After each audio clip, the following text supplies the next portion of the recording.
What's going on, guys? How's everybody doing tonight? There's Amanda. I'm used to Ryan being late. Hey, everybody. Welcome in, everybody. What is happening, y'all? Thank you all for joining us tonight, man. We are all super excited to be here with you guys and start this journey together, and then have you guys be part of it as well, involved in the chat. So we just want to welcome everybody into We Don't Give a Flip. We don't. What's that, Amanda? I say, hey, Coco. Oh, I can't see the chat. I can't see anybody. On the right side, hit comments. You'll see it. Oh, there they are. Yeah. So what up, Angie? what's going on, Krista? Guys, thank you all for popping in tonight, man. We love seeing our friends and everybody's new faces that have not been in before to our shows or anything. Welcome. We are looking forward to having some fun tonight. We figured with our first podcast, what we would love to do is just each of us go around the room, introduce ourselves, give you guys a glimpse of who we are, how we came about our reselling journeys, how we came about meeting these fantastic couples on, as you see on the other side, how we came about meeting some of our awesome friends that came here to support us tonight in the chat. So we encourage all of you guys to have fun with us, enjoy this journey, this ride, get involved in the chat, ask us questions. I know that me and Mel truly appreciate the other two parties you guys see there. They're genuine. So we look forward to just winging it, having fun, having laughs. You guys have been in our Whatnot shows. You know there's going to be a lot of joking and bantering, so you've got to watch out for a few of them with Amanda and Ryan, but it'll be a lot of fun. So that being said, we will just get started with popping around the room, letting you guys get a glimpse of who we are, how we all started. For those that are new, that's never seen any of us before, my name is Sean Shane. As you'll see, eventually you'll learn the whole details behind that yellow shirt up there, thanks to Christine right up there in Gulf Coast Pickers. My beautiful wife, sidekick, Melanie. We have been together since 1999. We got married in 2001. We started a business in 2006 in the IT networking sector. It allowed Mel to work from home. We had that business for 17 years. Sadly, COVID hit, put us out of business.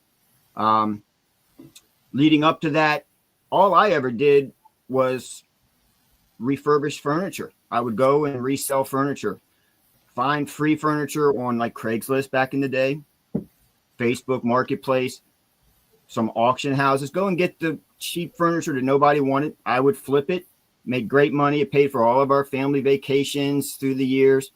That's how I started strictly doing that. And then I started with COVID. I found the I want to say fun part of the reselling. I got to see the auctions, and once you got down there and you started picking up furniture, you saw everybody else walking out with boxes of the goodies. Well, that sort of stoked my interest in all the goodies. So I got into the auction sites, bidding online, hitting that button, swiping like Whatnot does. And then it just escalated from there for me. And then when I first started out, I unfortunately saw Ryan and Christine, and I watched a lot of their YouTube videos. And it really drove me to, hey, we're down and out right now. Why don't we try something else? It seems like a lot of fun. I enjoy it. So I started going out by myself. Next thing you know, I'd go out for 2 hours. This one right here would send me a text going, how many damn yard sales you going to? When are you getting home? Blah, blah, blah. Get home. Well, I'd come home and she's like, why'd you buy this? We don't want this. We don't need this. What are you doing? So I started posting it on eBay. Started making really good, starting to pay for our vacations and our bills because we were down and out. Then I started bribing her and be like, hey, you come with me, you get coffee. I can take you to lunch. We can spend the day together, see? And next thing you know, she started going out. Oh, sorry, Bob. I didn't mean to throw you under the bus, buddy. After 10 years, she should be used to getting nothing. And then I can go. Yep. So I Curry's, bribed Paul. her. Paul the Curry's knows. I've bitched to him before about it. I got her out. She started going. Next thing you know, the bug took to her. So then we started making that our every Friday, Saturday enjoyment together. I'm probably more eager for Fridays and Saturdays than he is at this point. Yeah. Yeah. I mean, she's on me. My phone's blowing up from her sending me, hey, we got this one, add this to the list, do this. So she's blowing my phone up. So that allowed us to start. Then we ended up coming into the Whatnot. Thanks to Alicia, if she's here. Thank you, Alicia. She's the one that brought us into Whatnot. We popped into Ryan and Christine's show. Christine's awesome. She welcomed us with open arms. Ryan took him a lot of time. We're still trying to figure him out and feel him out. But they were very cordial, very genuine. They helped us a lot immensely. So honestly, guys, we appreciate you. We thank you a lot. Bob and Amanda, we met them in Nashville. Krista, what's going on? So Dan in the house. Ruthann. these things. Welcome in. So they were asking how long we've been on Whatnot. I think we really started in January. Yeah, we started kind of in January, and it took us a little time because my wife was still working her 9-to-5 job or her 4 to 10 job at night. So we really couldn't get on much. And I was at home by myself. I still had my 9-to-5 job working at home, have my daughters and helping her with her homework, etc. And so now that she's home, it's allowing us to really spend a lot more time on Whatnot. But jumping back, we went to Nashville. That's where we ran into Bob and Amanda, and we just clicked. Two of the most genuine people as well, very welcoming to us for the first time they ever met us. They took us out, showed us Nashville, same with Ryan and Christine. Amanda and Christine got this one, Addicted to the Bins. They showed us the bins, which is something we're not used to because we don't have those here. No, so she got addicted thanks to those two. So we've got trips coming up for the bins. So, but that's pretty much been our journey, and we're looking to just keep growing. The sky's the limits. It's just, it's whatever we want to do. If we hold ourselves back, it's on us. But we've met some fabulous people. We're hoping to continue this journey and just build it together, because one thing about us, we have no ego, and you guys hopefully will realize that. We want all of us to succeed. We got some shows coming up real quick, just so you guys know. We want to help new sellers that are on Whatnot, because I was a new seller. If I didn't have Ryan and Christine, I wouldn't be here at a podcast show right now. So we want to give back as well to new sellers. And I won't bring it up now, but one of our other business ventures that we're getting ready to do is going to help others as well do what we do here, because they can't work in a normal environment. So we'll touch base on that another show, probably next week, because we have an awesome guest scheduled who will probably fit very well with what I want to do with that. So we'll touch base more on that probably next.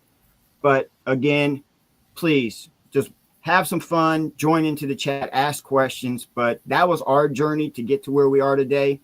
And we cannot wait to see where this goes and continue to grow friendships and meet new people and help others along the way. So if I didn't bore anybody and the chat's still awake, you guys, whoever wants to pop in next, Bob and Amanda, Ryan, Christine. Oh, hold on, Mel's going to talk. I just wanted to say that when we met you guys in Nashville, I think it was like an instant friendship connection. It was not just meeting you guys for the first time. It's it felt like we have known you guys for a long time. Oh, and so that for us, it was just an instant friendship connection. And I think Ryan felt the same way, because I remember when we got to Nashville, if you guys can picture this, imagine those old movies where you've got two people running down the beach in slow motion. He knows what I'm talking about, so he knows this. When we showed up, he was coming down the stairs. He came out and he was shaking somebody's hand, and I had just got my badge, and he turns around and it's he lit up. Well, he come running, and it's he says he tripped, but it's he dove right into my arms, and I caught him, and the look he had was just star-crossed lover gaze he had in his eyes. Oh, for yeah, me. sure. No, Keep telling yourself that, Sean. Keep telling yourself that. Yeah, Going back so- to Melanie sending you yard sales to go to from Nashville, I can tell everybody that she really needs to send you the yard sales because I do. Hey, I'm your flat yard out sale route was not Nashville par, everybody. Blue. Yeah, we had a game plan. It didn't work out. I'll take the blame, but we had a game plan. Next time, I'm not in charge of that. I'm along for the ride. That's it. All right, I'll take it. I'll take it over. The bin saved us. So You're welcome. yeah, thank you. So, The weather was kind of weird in Yeah. Nashville. oh, wonderful. Thanks. Yep. The banana makes the appearance. Yep. We'll I get. was so happy when the mail came today. I was like, yes, it's here. Came right in time. Yeah. Exactly. Yeah, we'll get to the banana story eventually because I know half the people are here from our shows being like, "What's the banana story? What's the banana story?" Well, the No. great thing with that is it's a minion, so it's even more funny because they're just as annoying. Yeah, yep. That's why she did that little clip you guys saw today with the banana. Yeah, So, they're spicy. So Ryan, you've been doing this for a while, right?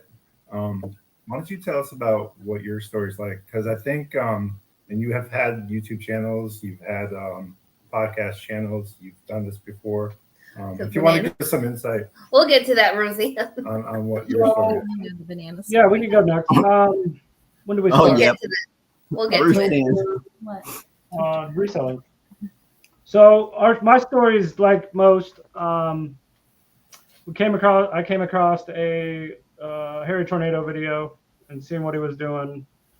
And I showed it to her. And I was like, "Hey, this looks like kind of like fun. You want to try it?" And she said, "Yeah." And that was probably October 2022, 3 years ago, 4 years Yeah, ago. because October this year will be 2 years see on whatnot. Okay, so October 2022, I think we started going to yard sales. Do you see this, Christy? I see. She was. She was in the show. She wants to know. She said, "Spike is on camera. I want to be on camera." Oops, sorry. Sorry. She thinks she's a lapdog. So Hey, she then got in the party. January, for Christmas, she got me a camera, You should, yeah.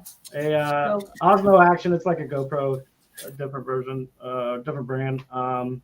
So in January, it's only doing it 2 or 3 months. We just started a YouTube channel. Like, if we're gonna do it, let's do it. Go all the way.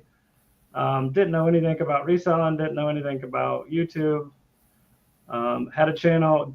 Kept up the channel for a while. Just gave it up about 6 months ago. Just it's too hard to edit video. I don't have the time to edit videos anymore. Back in 2023, January or October. October is when we started whatnot. Started Whatnot in October of 2023, but we really didn't get into it until the January of 2024. Yeah. That- Seriously. seriously get into it. Then we started, trying to do better and being better stuff. And then now it's gotten to where I don't even list on eBay or the other platforms anymore. It's all everything goes to Whatnot. We did lives on our YouTube. Yeah, we used to have a Saturday night show. Saturday night show out. out. And Jay and Paul probably remember. We wanted the people to come on and show us what they found at yard sales. We thought it would be fun, like show and tell in kindergarten. Yeah. So we did that for about, I don't know, 6 months maybe. maybe 6 months. And then we just got too busy, and then our hearing aid business, we were trying to focus on that. That's probably why it took so long with the editing too, right? Probably because you had that business going on. Yeah, it's just Yeah. too much. Christy in the Yeah, house. we What up, thought Christy? about editing it all, but after talking to Ryan, we were like, man, I don't know if I have time to do all the editing as well. Been more than So, 6 months? Wow, time flies. Yeah, going into YouTube videos, I had no idea about editing. Editing it takes, like when I first started, it was like 4 hours for a 20-minute video. Oh wow. And I got Yeah, it the down to girl- about 2 hours, but still 2 hours after work is, Yeah. Oh yeah. And you got family time to get into there as well. So Christy Mom's closet. You know, Yay. family She said time's she more misses important how anyway. active So, but YouTube the girls used to got be. us a GoPro, but I figured maybe we use the GoPro to do some small videos instead of, Right. yeah. I mean, there's different ways to do it. You know, it's if you want. It just depends on how you want to do it. You know, if you want to show the comps and all that stuff, Yeah. it takes extra time cutting and pasting. It takes that time. Yeah. into the video. I But figured maybe I'll just use it to put on the platform a little bit on Instagram, stuff like that. Just some little snippets of some clips of what's to come, just to get some different stuff on our pages and stuff, because we always post what we sell on eBay and all that. But that's really the only platform we currently do except for Whatnot. So yeah, I know our page probably gets a little repetitive and boring. So we're trying to spice it up and change as we learn and grow as well. So And it takes Right. most of our time just to like get pictures and Yeah. listing and if you guys have been in our shop, as you can see behind us, we've got so much stuff to take pictures of and trying to get it all in everywhere. It takes time. So, but for the longest time you were pretty much on your own. So yeah, it's like you needed me to get in here and start organizing a little better. really? And Yes. Whatnot? So yeah. Christy did do Whatnot shows. She was on our Yeah. Our Disney, Disney our train, garage our- sale, our Christmas. Christmas train. Yep, that's what I was trying to think of. so you guys kind of alluded to the fact that, you know, you're just strictly Whatnot now. So no more Yes. eBay, basically. Yes. I haven't listed on eBay in at least 6 months as well, probably. Yeah. Now, my question to you guys: do you guys feel like you've picked up the slack that eBay had, or you're doing much better being focused on one platform compared to trying to juggle more than one? I know everybody does well on multiple platforms, or I know Yeah. everybody's different based upon their lifestyles and stuff, but do you feel Whatnot was much better for you guys instead of trying to juggle between two? With the way our life is now, yes. But Yeah. before we were on everything. We needed When I had my own, to hustle. Business. We needed Yeah. to. I could sit at work and Yes. take pictures. Yeah. And, Yeah, it's and it's when night I and did day. that- That caught us off guard. Yes. Now that I Yeah. work for someone Now else, we just I'm not allowed to do that. So have I that, know. and I'm at home. We can just Yep. focus on one. That's the goal, is to get back to having our own business, because like Ryan said, I hate working for somebody else after all those years, because being our own business, it allowed Mel to work from home, raise our kids. It allowed us to be able to choose when we want to go on vacation, not have to get approval and all that. And we could just be our own bosses and just enjoy the children when they all grew up, because it goes by quick. So that's the only downfall I think I have now, is just working for somebody else, man. So and being on their time. Yeah. Yeah. Their own. yeah, Mhm. yeah. Mine's not too bad. They don't mess with me. I don't ever see them. Knock on wood. They don't. I barely even talk to them. So, you know, they Yeah. allow me to go in the office and do what I do and leave. And I'm a lot less stressed out working for someone. well, hey, else. I gotta say, man, with you there, Christine's morning shows run smooth. I bet. It's great. We love morning coffee with Christine, because and then when he pops in the morning, don't say you work, because you're in the shows quite often, In everybody. between patients, when if I don't Uh-huh. have a patient, I stop. I Yeah, he pop does. in. He does the same thing. I go on by myself. He comes in. I'm like, I'm good. Well, I work from home, so I'm one of the lucky ones, I guess. But Oh, yeah. Hey, Christine, I got a question about your website. So, Yeah. 'cause I haven't figured it out yet. Are you on a set schedule that where people can come see you? Is it a certain day, a certain time? Yeah, Or I try to do every day in the morning, either 9:30, 10 o'clock. This is Eastern. Okay. Yes. Okay. And they know. Yeah. I have a good following. I love my friends that come in, and you know, even if they're not buying, we're talking, we're just what's going on. Yeah. You know, before we jump to Bob and Amanda, I don't want to, we didn't forget you guys. My one question for you guys is, Christine, with doing your same routine, do you feel like that is just a great thing to get out there so that people can get on a set schedule for you as well? Because now that Mel's home here working full time, we're Yeah. trying to figure out a best schedule now that she's here full time. Yes. As you can see, we finally uploaded shows. Mhm. I feel like if I don't do my schedule like I have it, and then I just go on, say I skip a few days and then I just go on, you can tell the difference. Like they're used to you at this time, and if you try to change it up, they're like, or I'm like, where are they? You know, like what's going on? So I have noticed that. Or Whatnot's definitely got an algorithm, and it sees you when you go live and keeps you in front of people. That's what we're trying to juggle with now. We're pretty regular with our plush and toy shows on the Friday, Saturday, and Sunday nights. Mm-hmm. Yeah, yours guys have grown a lot. Yeah, we're starting to finally get into some other categories that we wanted to. You know, now that she's here, it's going to allow us to finally get to some other categories. Especially, I want to do sports so bad. You know, I've got a lot of cheap dolphin stuff, guys. If anybody's in the chat that loves dolphin stuff, very, very cheap. Come get it. I'll probably give it away, but you know, or Cardinal stuff. You know, never get those gibbies, right? All the gibbies. Stuff you have to give away. Yep. I'll pay you to take it, please. But hey, Bob, Amanda, jump on in. Let's hear your story. Paul said no one likes my name. It's been a while. In the chat, nobody we started actually pretty similar to Ryan and Christian around the same time, I think, too. October 2022, I think, is when we. I don't know. It feels like we've been doing it forever. It feels like forever, but I think around that time, there's a few things that happened. I'll let Amanda speak because it's her story. Because she does this full time, I am part time. I have a full time. You are correct. So she's a powerhouse. She's the brains and the beauty behind the business model, and we've had a lot of success with it. And so. You want me to tell it? Yeah, I want you to tell it. You tell it so great.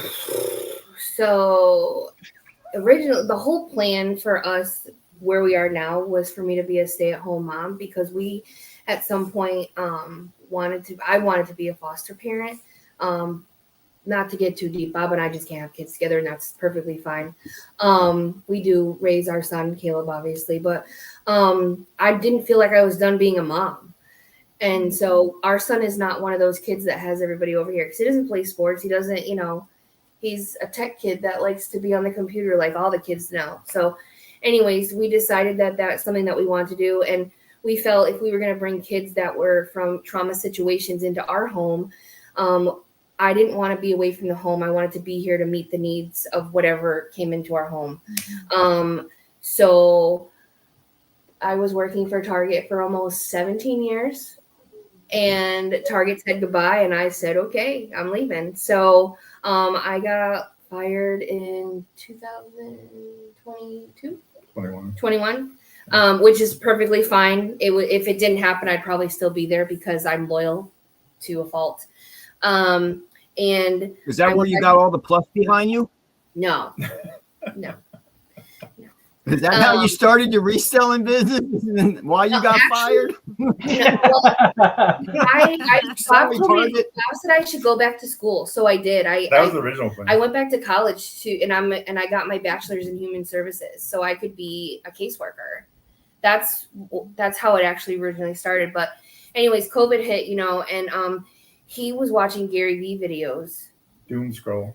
And he was just like, look what this guy did, like yada, yada, yada. And I'm like, okay, so mug life videos. Right. So it kind of honestly just naturally progressed that way. Like if you know Bob, so normally the wife comes home and says, hey, I did a thing and asks for forgiveness later. Well, that's what he does. He will do it. Like when he went back to college and became an engineer, he was like, I came home from work and he was like, so I enrolled in school and I'm going back to school. Like that's like, there was no discussion. He was like, I did a thing. And that's kind of basically how reselling came to us too. And he said, I want to do toys and plush. And I was like, well, I want my thing because I'm an only child and I always have to have my own thing.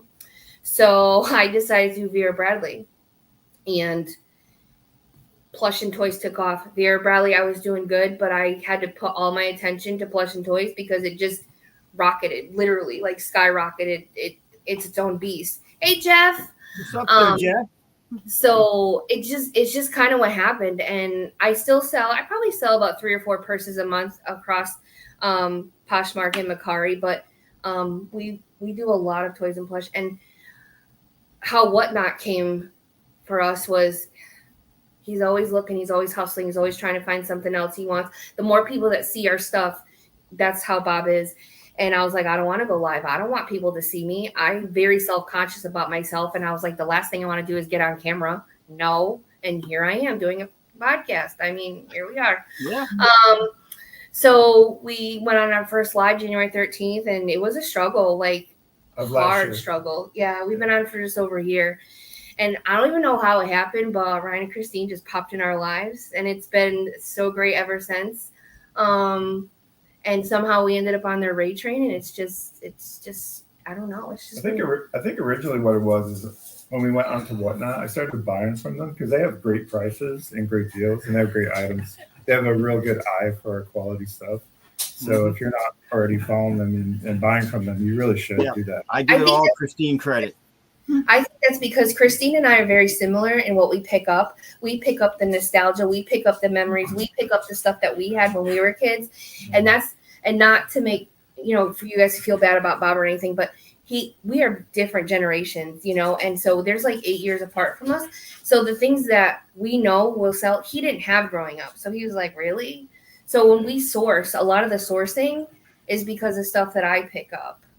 And then he picks up the weirdest shit and it sells. Like, Weird is the way. If you're not already picking up Hey, things.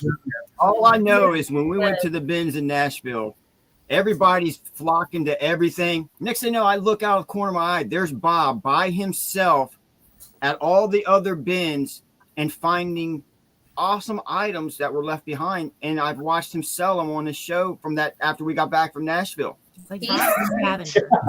Bob goes around and finds the him and Christine. Yeah. What did he say? He said, I'm really old. Yeah. Oh, yeah. I'm so ancient. What's really great about Bob and Christine, because I've been to the bins with Christine when I visited them, she's a honey badger. She will dig to the bottom of the bin, whereas I go in and I just do like, when you go by the grocery shelf, you just do this. That's what I do because I don't have patience to dig. And The me two and of them- Bob are similar. Yes. We're No, the good stuff is at the bottom. And like Ryan and I are like, we're over this bin. Let's go to this I'm bin. trying to Okay, see let's- everything. I'm Yeah, like, yeah, yes, so let me see it all. I'm not trying to dig through that. I Right, want to me see what's either. all on top first. Missing Me something. either. I Then don't I know. go, I think We Christine found and some I are awesome kindred items spirits in digging, life, so we love to dig. And I'm with Christy. I don't know why, but for some reason, weird stuff just stands out to me. And I've had great luck with some weird stuff. So I'm with Christy. The weird stuff seems just to find me, and then she just loves to dig. So as you Yeah. guys saw at the bin, she was an animal. I Then mean, got we were throwing Christine plush. and We were, Amanda throwing stuff. yeah, we were throwing stuff too, Mel. Like, Yep. here, Mel. yeah. You guys had a great system. I'm trying to dodge stuff. You almost popped the one lady in the back of the head with the Paw Patrol, and I'm like, oh boy, time to go hang out with Bob. That's a that's a strategy at the I'm done. Nashville band. Yeah. Divide and conquer. Yeah. Yeah. If you have a group like of 6 people, you can dominate an entire table For sure. sure. And you That's know what what the each other's clothing- looking for, That's right? what the clothing people do. So- They're sorry if you guys sell clothes, but clothing people at the bins. It's almost like a cartel, honestly. Yeah. They roll Well, deep, they roll I'm together. over there looking at plush. Next thing you know, Bob rolls over and hands me an awesome jacket. And he's like, here, you take it. And Yeah, I'm that not, jacket we're not already clothing sold. sellers. And I know that you guys sell a little bit of everything. So I was just Yeah. like, is it an opportunity for you to make some cash on What this one? what No, is those we games really you get? appreciate Bob gave that, me like a freaking $80 game at the bins one time. Yeah, that was the first time we met y'all. GameCube, Mario GameCube GameCube. game. Yeah, I think there was like a couple of tape Like an cassettes. $80 game. That was the first time in Nashville. When you Yeah, found that me. was I found a Snoop Dogg cassette and another rap cassette. I Yep. think those sold right away, if I'm not mistaken, right? Yeah, I that think was it costs like $30 on Macari.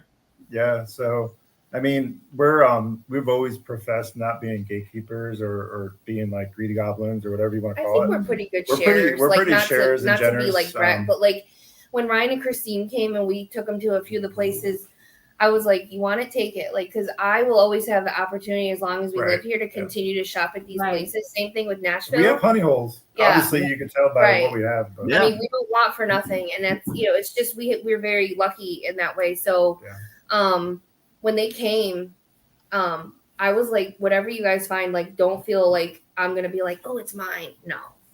No, And same thing in Nashville, because you guys don't get to go to Nashville all the time either. So it's like anything, you're going to find it or you're not. And yeah, if it's that your was time, our it's your first time ever to a Ben's. And I mean, you guys welcomed us. You guys, you know, that was the first time we ever really met anybody. We've talked to Ryan and Christine for a while, but you guys, it was the first time we met you. And, you know, we couldn't say enough great things about you. And then, you know, after on the way home, we talked about you guys the whole way home of just how genuine you really were, as I mentioned earlier, and just how we wanted to try to establish stuff with you guys, because we love a lot of people. We love meeting people. We love to travel.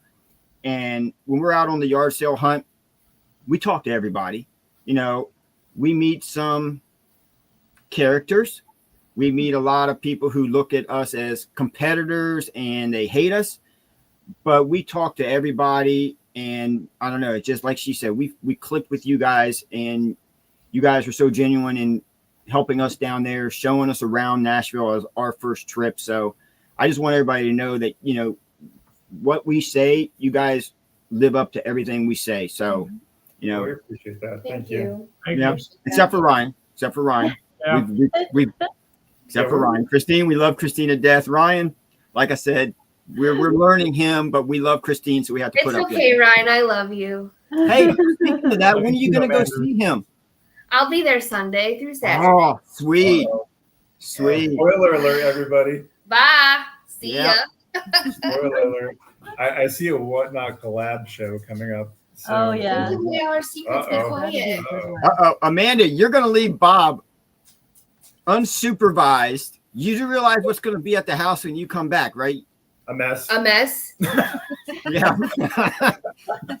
That's a given. When we came back from DC, he's like, just so you know, I didn't do anything. And I was I like, didn't lift a okay. finger. Well, I mean, I didn't And lift a finger for the ice cream spoon. He sent me a picture of Charlie had like taken a piece of the trim and chewed on it because she's a chewer. And I come home and there's like splinters in the foyer. And I was like, you didn't, he's like, I told you I didn't do nothing. In my defense, I worked 51 hours in 4 days. When I was gone this time. So it was a hell of a week for me. Yeah. Yeah. Mhm. And Yeah, then getting so- that call from federal agents about an arrest or something, that probably woke you up, right? Yep. That's Christine's fault. That's Amanda's story to tell. It's a pretty good one. Yeah. too. Yeah, but if we're gonna have to tell the banana story, we got to tell about We gotta Rock tell- City resellers getting arrested on a high-speed chase through. I wasn't. Pricker Wait, 19, I wasn't pricker arrested. I was detained. I was not officially handcuffed. Well, after the You know 30 what? They minutes, probably found car- out that I got the jelly cat off car the road, chase. and they probably had like an APB out for that too. Yes. yeah, So basically, what happened is, of course, I took Caleb to DC for a senior trip, just to him and I to do something, and I planned some marketplace pickups. Of course, why not, right? So Jeff, you're always welcome, Jeff. yeah, so I picked up a marketplace order. It was the day we were leaving to come home. Of course, thank God. But we were like, let's get Dunkin'. So I told Caleb, find the nearest Dunkin', and I should have known at the time, but when we looked up the nearest Dunkin', it didn't have like an official address. So he just clicked on it. So I started driving, and I ended up in a federal intelligence campus, and I pull in. One of those black op. Yeah. agencies. So I pull in, and there's like the toll booths, right? And there's armed cops in there. And I was like, oh shit, I don't belong here. So I pulled over to the side, and he obviously knew I didn't belong there. And so he's waving, but I thought he was waving me to come through. No, he was telling me to go to visitor parking. Yep. Didn't do that. I pulled up to the booth, and he was like, how can I help you? And I was like, I don't think I belong here. He's like, nope, you don't. He's like, where are you trying to go? I said, I just want Dunkin' Donuts. I'm like, look at the GPS. It's right there. Like, I swear, I'm not a threat. And he needed my license. He needed Caleb's license.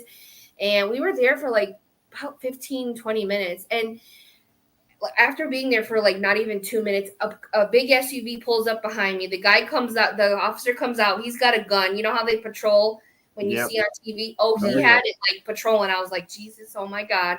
Then another cop came in front of me, blocked me so I couldn't pull out. And they were all asking me the same thing, thinking I was going to change my answer. What are you doing here? Where are you trying to go? I'm like, Dunkin' Donuts. Look at the GPS. I promise. Yeah. And so DC sucks. All the roads are parallel and it's one ways, and I can understand how you got messed up on that. and then It's he horrible. was like, well, this happens a lot. I'm like, then why is it even on here as somewhere to go if it's not accessible to the public? But that's a whole nother thing. So he's like, yeah, this actually happens a lot. I'm like, ugh.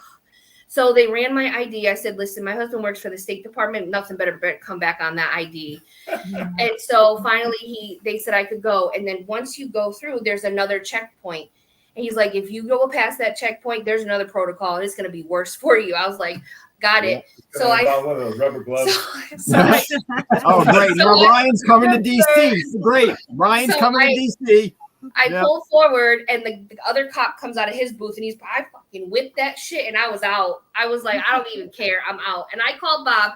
He doesn't answer. He's like, in a meeting. What's up? I'm like, I called Christine. I'm like, you're never going to believe what just happened. She answered the phone, and I was like, I was just federally detained. I almost went to jail. I'm like, this is terrible. And he's just like, are you good? I'm like, yeah, because I talked to Christine. Are you hurt? Your hair's on fire? No, I'll talk to you later. Have your wounds from being tased healed okay? Yeah. Are you good? I swear, like, if shit's going to happen, it's going to happen. Like, this off the cuff shit happens to me all the time. I can't make it up. I really can't. I just can't. Yeah. And then the 2 days before we left, I found a freaking jellycat with the swing tag right in the middle of the street. I was walking across the street, going to the monuments, right there. Now, are you allowed to travel to Florida with your ankle bracelet on? No. Okay. It actually comes off Friday. You're Just good to in go time. then. Just in Just time in to time. spend some time with Ryan. Yeah. Just in time. We did not want to miss that. So great. So Now, that's will you what be happened. will you be joining Christine while you're there on her shows? We're not going to talk about that. It's a surprise. Yeah. I didn't get the Oh, memo. spoiler alert. Yes. Way to go, Yeah. Bob. We have some plans while I'm there, yes. But Christine also said we can't work the whole time, but we do have some things that we're going to do. Yes. Awesome. Well, I'm sure everybody can't wait. We can't wait. So I mean, it's not a secret. We just I can wanted wait. to say that. I can wait. Listen, Coffee Ryan. with Christine. You have to admit that, like, I'm a pretty good house guest. Granted, the last time I didn't stay in your house, but I think I wouldn't mind if I visited myself. Yeah. She is Like a version of me. That's why I'm Awesome. married to you. She's good. I just like to give her credit. oh yeah. Listen, I'm coming. As soon as I get there, bathing suit, cannonball, that's a wrap. It's done. Yes. There you go. It's a little chilly. It's a little chilly. The pool's a little chilly. It might be warm now. She's the freaking ice queen. Their house is Yeah, like that's true. 50 Their house is degrees. Antarctica. That's Christine and Ryan, The coldest house I've ever stayed in my entire life. Look into our house. Are your Yeah. windows all Ryan described frosted that. up too? Bring a hoodie, a blanket, a snow. And ask us how to use our shower before you go in the bathroom. Before you rip the shower head off. Ryan got attacked by our shower head. I thought it was Christine, and I was like, "Why don't you go help her?" And he's like, "Amanda, she's in the bathroom." I'm like, "Oh yeah." Christine was in the bedroom freezing to death under a blanket. I'm sure. Yes. I felt like I was on the Titanic in the water with Jack. I was just like, But she did have plenty of blankets. I told her I gave her more. She did. I gave her a giant, huge blanket. And It's she like, told me, but you know how some people say, "Oh, my house is cold," or you know, and you're just like, "Okay, what?" You know, I'll bring and a light no, switch. it's ice, Alaska, Bring a parka.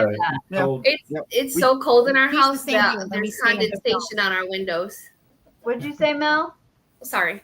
Yep. Yep. The kids and she gets mad at me when we go to the beaches. When we go out of town and we stay in hotels, he always sets it down so cold.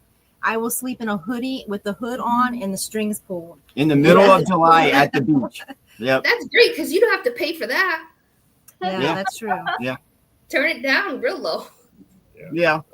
But the kids hate it and she hates it. But Yeah. hey, summertime. I feel like I'll you be can always, prepared next time. We had a I camper know. when our kids were I feel younger. like you can always get warm, but when you're hot, like you never can get the relief. So Yeah. I think that's just why. Plus, Yeah, we had a I'm camper slow. when our I kids were need- younger. I'm And too when slow to be that hot. we would go out and we would stay in this camper, he would turn the air conditioning so low that in the middle of the night you would hear ice falling out of it. Oh, see, Yeah. I would That's die. cold. Yeah. I mean, it's That's the always got best. to be cold. It never moved the entire time we were camping out. For 7 days, it stayed that way. Yeah, it would Oh, freeze up and you would hear ice falling out of it at nighttime. Yeah. crazy. That sounds like my kind of camping trip. Right. Yes, sir. That's it. Yeah. First of all, if you see me camping, then there's probably a problem. Just like if you see me running, there's likely something chasing me you might want to go to. Yeah, I haven't camped since I was a little kid. I just have no desire. So, Go ahead, Ryan. Huh? You Yeah, cut up. we loved it. I grew up camping. Yeah, we grew up camping. Our kids grew up camping, but now me and Mel, we can't wait to start traveling and going to other places, mainly just to source and try other areas, you know, We do because everywhere. Nashville was an eye opener to us. Yeah, We it's love- fun. When people say, "What do you do for your anniversary?" Thrifting. What do you do for your birthday? Thrifting. Never Yeah. in a million years. Like we'll be 10 years married next month, and we're Yeah. like, we need to go somewhere we haven't been so we can source. 10 years, yeah. Wow. It went by in a blink. Hampton Inns. Yeah, but Hampton Inns, yeah. There's- Well, not this. They don't leave the light on for you there, though. No. We're going to be actually going to, in September, another reseller meetup. Yeah. East Tennessee Reseller Meetup, I think it's called, sponsored by the Reseller Podcast Locker Room.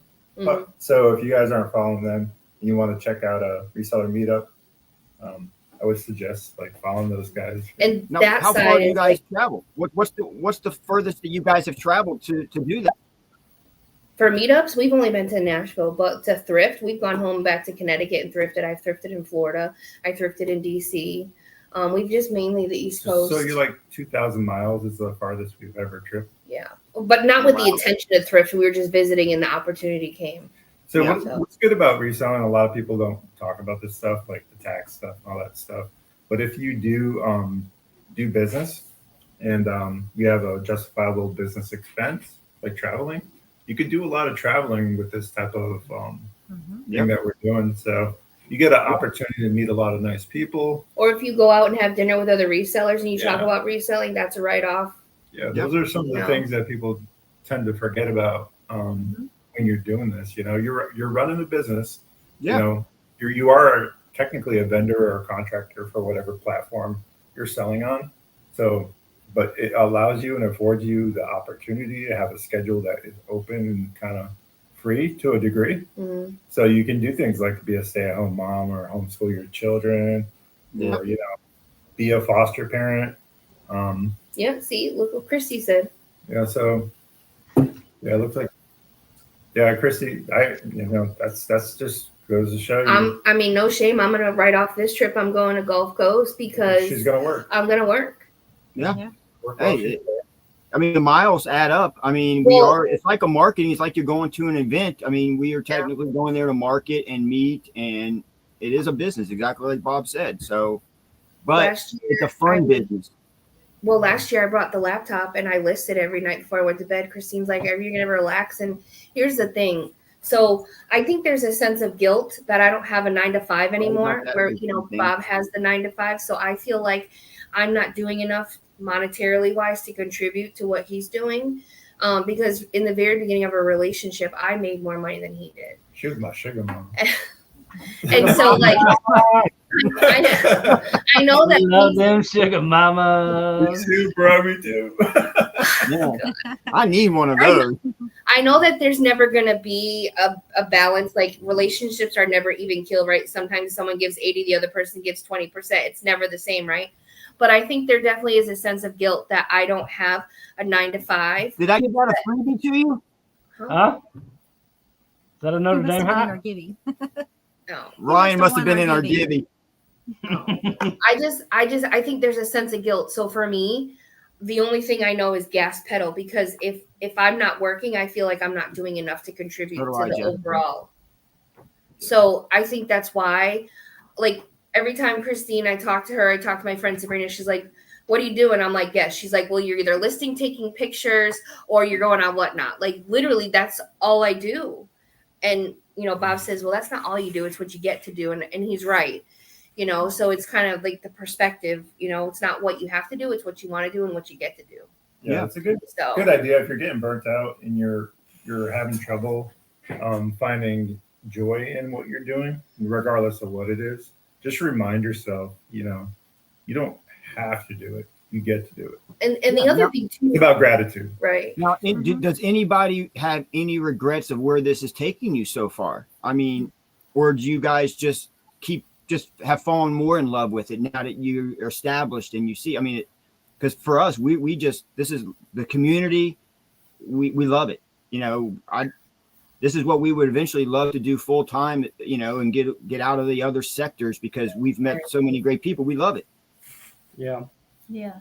I think specifically for us, Whatnot opened up an entire different community that we never thought existed, you know, because obviously when you sell on eBay and you sell on the other platforms, you don't get that interaction. You don't, unless people ask you ridiculous questions about a return or what does that feel like? Is it fluffy? It doesn't look fluffy. Can you remeasure that? Even though there's a ruler picture, like that's a whole nother show, but you know what I mean? So like Whatnot allows you to have interaction with people, meet people, learn, grow. Relationships. And it's so much quicker, like just touching base with what you said compared to apples and apples with eBay. eBay, if you want to do a quality so you don't get those type of messages, I end up taking 30, 40 pictures of every little angle and stuff. But at least Whatnot, a nice quick little turns and everything, call outs are done in a minute compared to eBay. You know, it's night and day. So I think you just got to get your mind right about the difference between eBay and Whatnot price wise, what you're going to get in your return on investment. Once you get to that point where you can accept that, because it's hard to accept at first, right? Because you're used to that. Even though eBay sometimes feels like you're not getting your full, you know, return on investment, Whatnot can feel even worse sometimes. But once you change your mentality and turn to a wholesaling as opposed to like a retailing mentality, and just move as much product as you can, as quickly as you can be very successful in buying subterranean and selling low. Like I mentioned, you know, the mentality I had with the other business was, and I grew up from my uncle running a business, was don't be a car salesman. don't lie to people. Don't. All right there, Jeff. I got the puppet for you, buddy. 24 pictures of that puppet, sir? Be honest. And I rather sell everything and make sure people are happy, it gets there safe, than to try to be a one-hit wonder.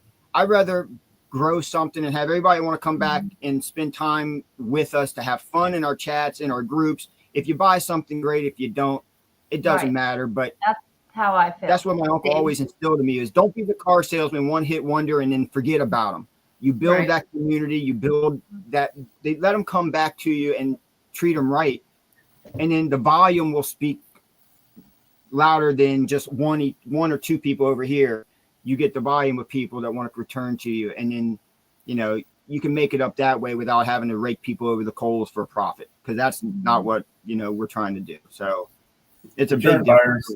Yeah. I think return buyers are, I mean, I appreciate a new buyer. Don't get me wrong, because it's an opportunity. But it says something about you when people continue to come back and buy from you. Exactly. Or even they just come out, hang out in your show. Because I know I've talked about this before. Whether you come in our show to buy, share our show, or just watch, you bring value because you're bringing people that follow you and that you follow. You know what I mean? So, I mean, it's mutually beneficial at some point because you're going to get another follower. And I just want to say that I really appreciate the relationship that we have. Just because a lot of times, whether we're on a raid train or not, Sean and Mel and Ryan and Christine continuously will shout us out. Hey, if we don't have it, go to Rocket City, go to Fiona's Finds. And same thing for us too, because if it's kind of like the Miracle on 34th Street, the Santa Claus, member, they said, we don't have it, we'll find it for you. It's kind of like one of those things. And I don't think there's anything wrong with pointing out somebody else because if it helps you, then it helped us. You know what I mean? Like, well, you know, it might come back. Speaking off of that point, you know how many people I get that say, why do you do that? You're only taking money out of your pocket, because that's not who we are. You know, if, you know, I've shouted other people, you know, I've sent stuff to Heidi or anybody, because for us, the fun of it is that you guys have been in our shows. You hear me ask all the time, if you don't see something out of all this chaos, please let us know, because this one's very organized. And when we're outsourcing, she remembers everything from the chat. And part of our hunt is looking for stuff that you guys want. Right. That's fun for us. A lot of times that's what I look for. I look for that. She remembers all that. I can't remember that. Somebody That's tells why me I they're always looking, say. I will. Hey, Melly. I will Yeah. find it. And so, and like I said, I have no problem helping send something to Amanda and Bob, Ryan and Christine, because we're helping somebody find something to where then guess what? They're going to come back into all of our shows just or word of mouth to somebody else. I mean, that's what we want to build. We want to build a reliable community of just trustworthy, because, and I know we'll get into it eventually, but we meet so many people out on our journey that hate us.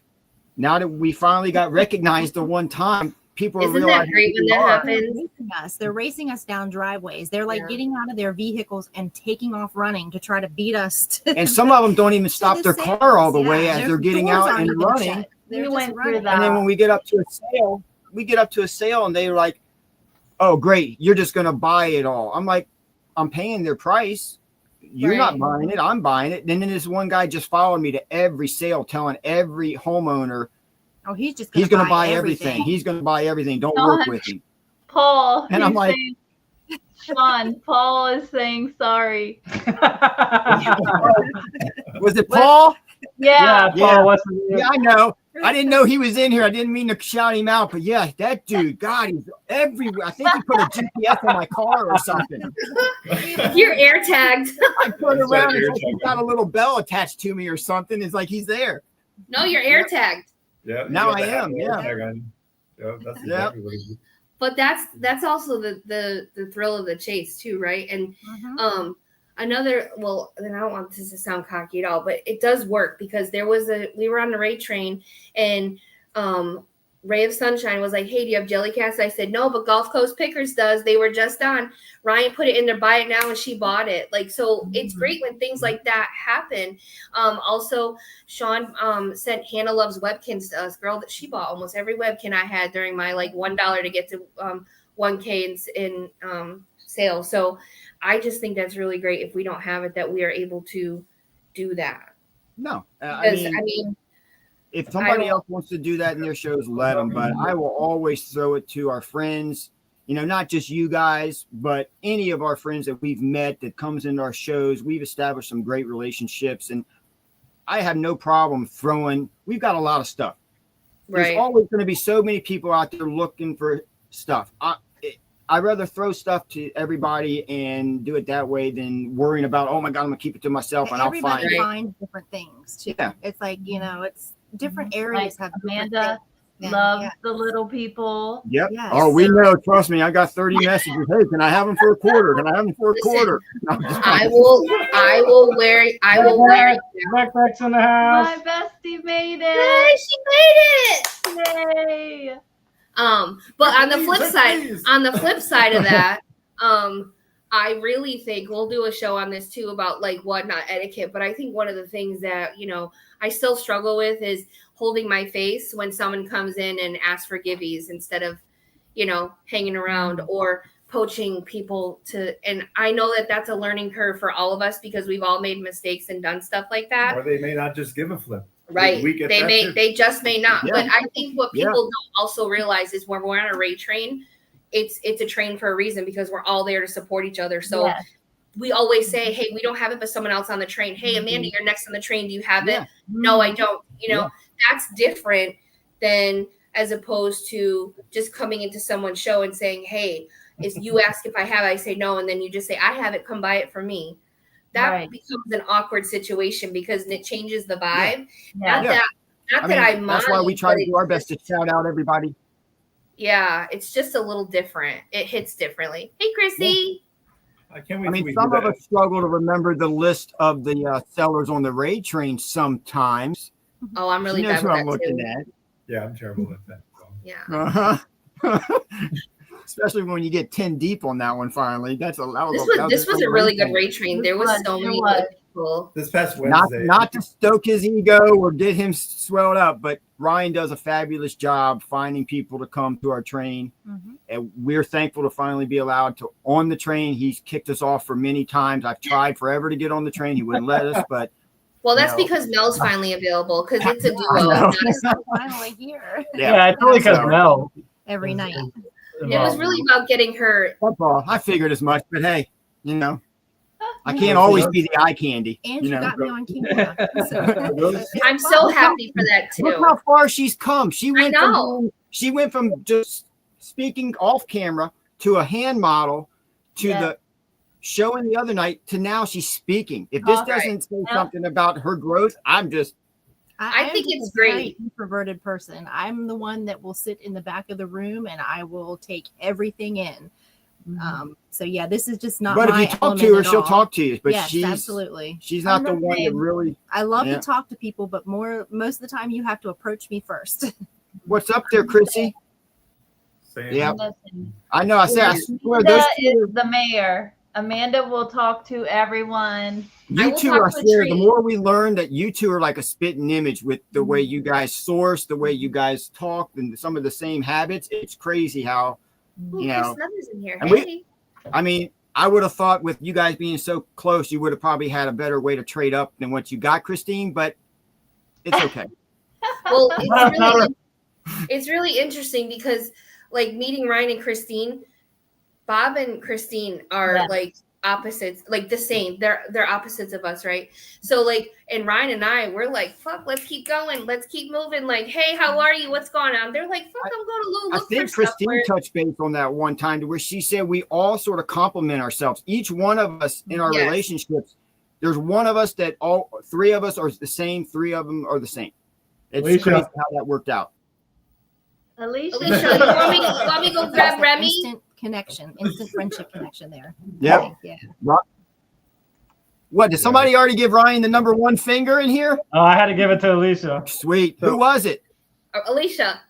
Oh, Alicia. Give it back to Ryan. If anybody who tells Ryan he's number one because we don't give a flip, you guys get rewards in my show. So I got a question for Christine. Christine, I got a we question. love Ryan. Give him the time he's number one all show. It doesn't matter. So, for those that might be listening, okay, so this is eventually going to end up on podcast, right? Where you're going to be audio only. How can they find you on Whatnot for your raid train on Wednesdays? Oh yeah, How can they find you? What time? Where can they find you? What's your channel? because everybody Stuff like says that you're invited. Wednesday, 8 Eastern. That's our showtime, but it Yes. starts around 3 but o'clock. it starts around 3 o'clock You Eastern. just search Plush and Toy Raid Train. Make sure you see the thumbnails are like a neon purple because there's some imitators out there. Mhm. We're the Mhm. OG Plush and Toy Raid Train. Just look for the bright And- purple. You can guarantee that Rocket City will always be on there, or Fiona, and obviously always Gulf Coast. So it doesn't say Gulf Coast. It's not our Yeah. raid train. It's not our raid train because we've had people come in and say, I looked for the raid Just train. look for you guys at the 8 See, Nutter o'clock knows time what's up. slot. That's where your home is. Nutter knows what's up. Yeah. So, if someone were to want to be a part of the raid train, how would they go about doing that? Christine? Message Gulf Coast Pickers. On Whatnot. Yeah. Or Instagram. It doesn't matter. Please, a lot of people come into the raid train and people shows and say, how do I get on? How do I get on? Just message instead of doing that because we don't see it or, Gets the lost best in the way- chat. And they is to do send a your message. they do their best to get you on as soon as they can. There's a few of us that are Hard 'cause consistent. we have so many regulars.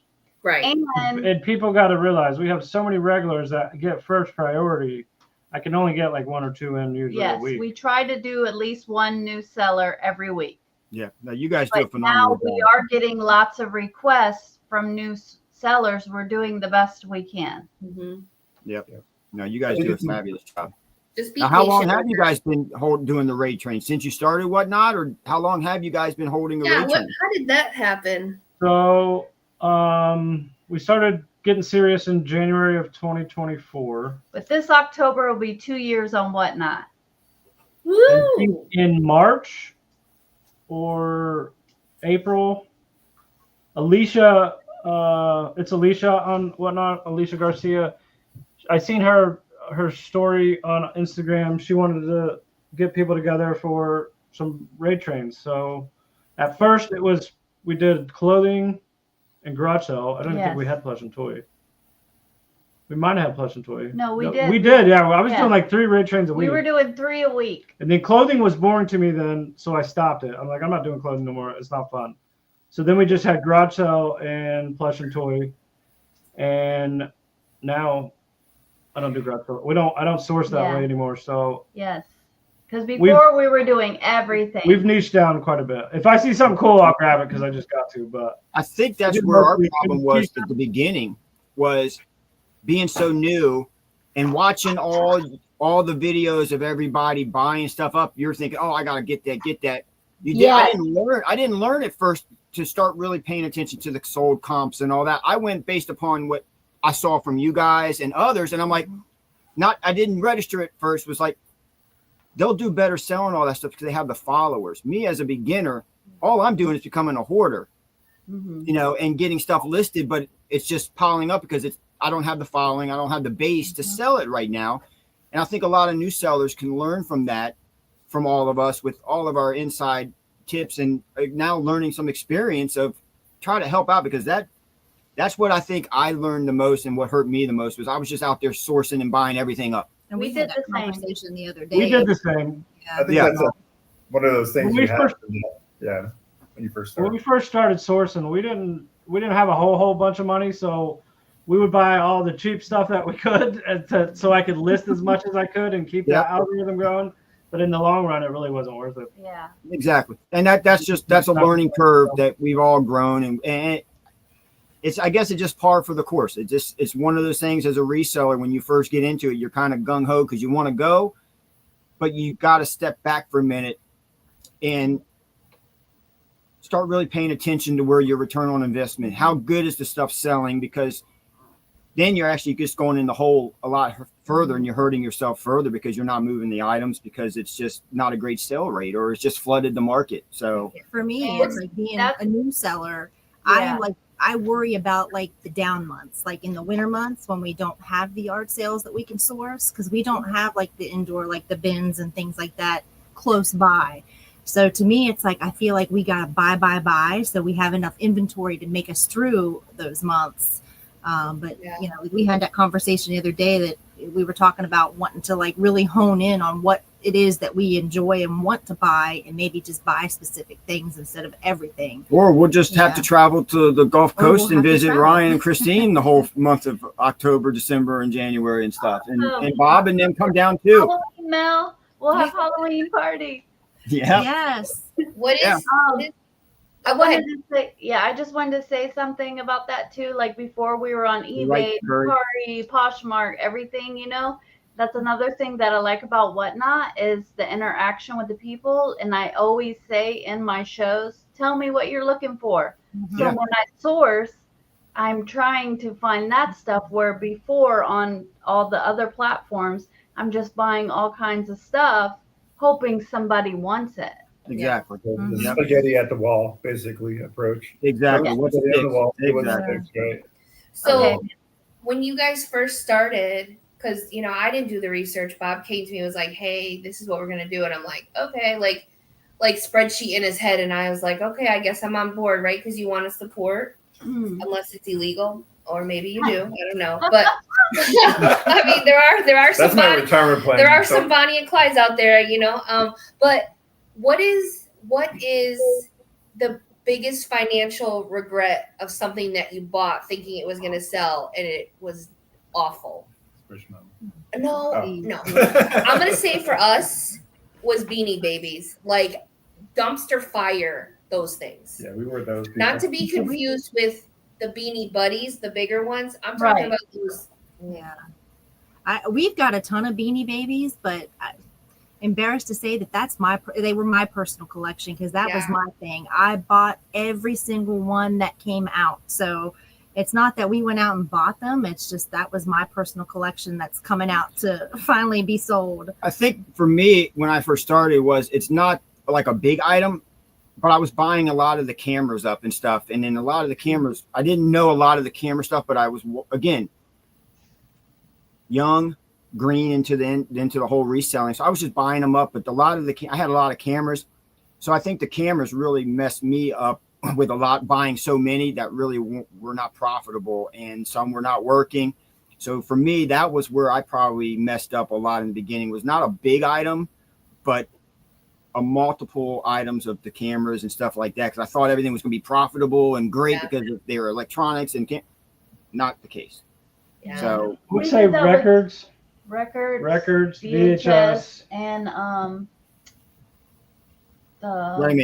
wait a minute. I thought you guys sold so many black diamonds. You guys should be rich, right? no, Come on. Black diamonds. diamond VHS. no records, VHS, because I always picked up records because I just love the covers, some of the songs. My dad was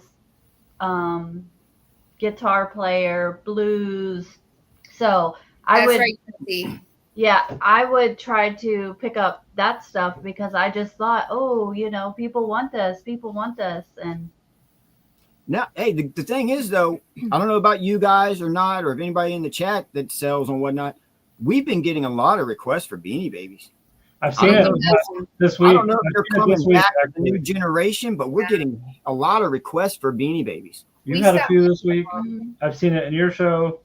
yeah, It's weird. It comes in. It does everything. On Whatnot, it comes in like different spurts. Yes. Yeah. It's peaks and valleys for Yeah. sure. It's the new people that come on wanting what they want, and then Like right now what's hot is Jellycats and Douglas. Now, Yes. we had someone come in our show the other day, and you guys have probably heard about it. They're calling it the new Beanie Baby craze. You remember what they called that thing? The Labubu. Those are demons. We got somebody coming in our show saying we need to buy them all up and buy them. Go in our chat. Yeah. This is pretty typical. It's the next Squishmallow. Yeah. So this is what happens with and the Squishmallow is a good example of this too. You're right, Jeff.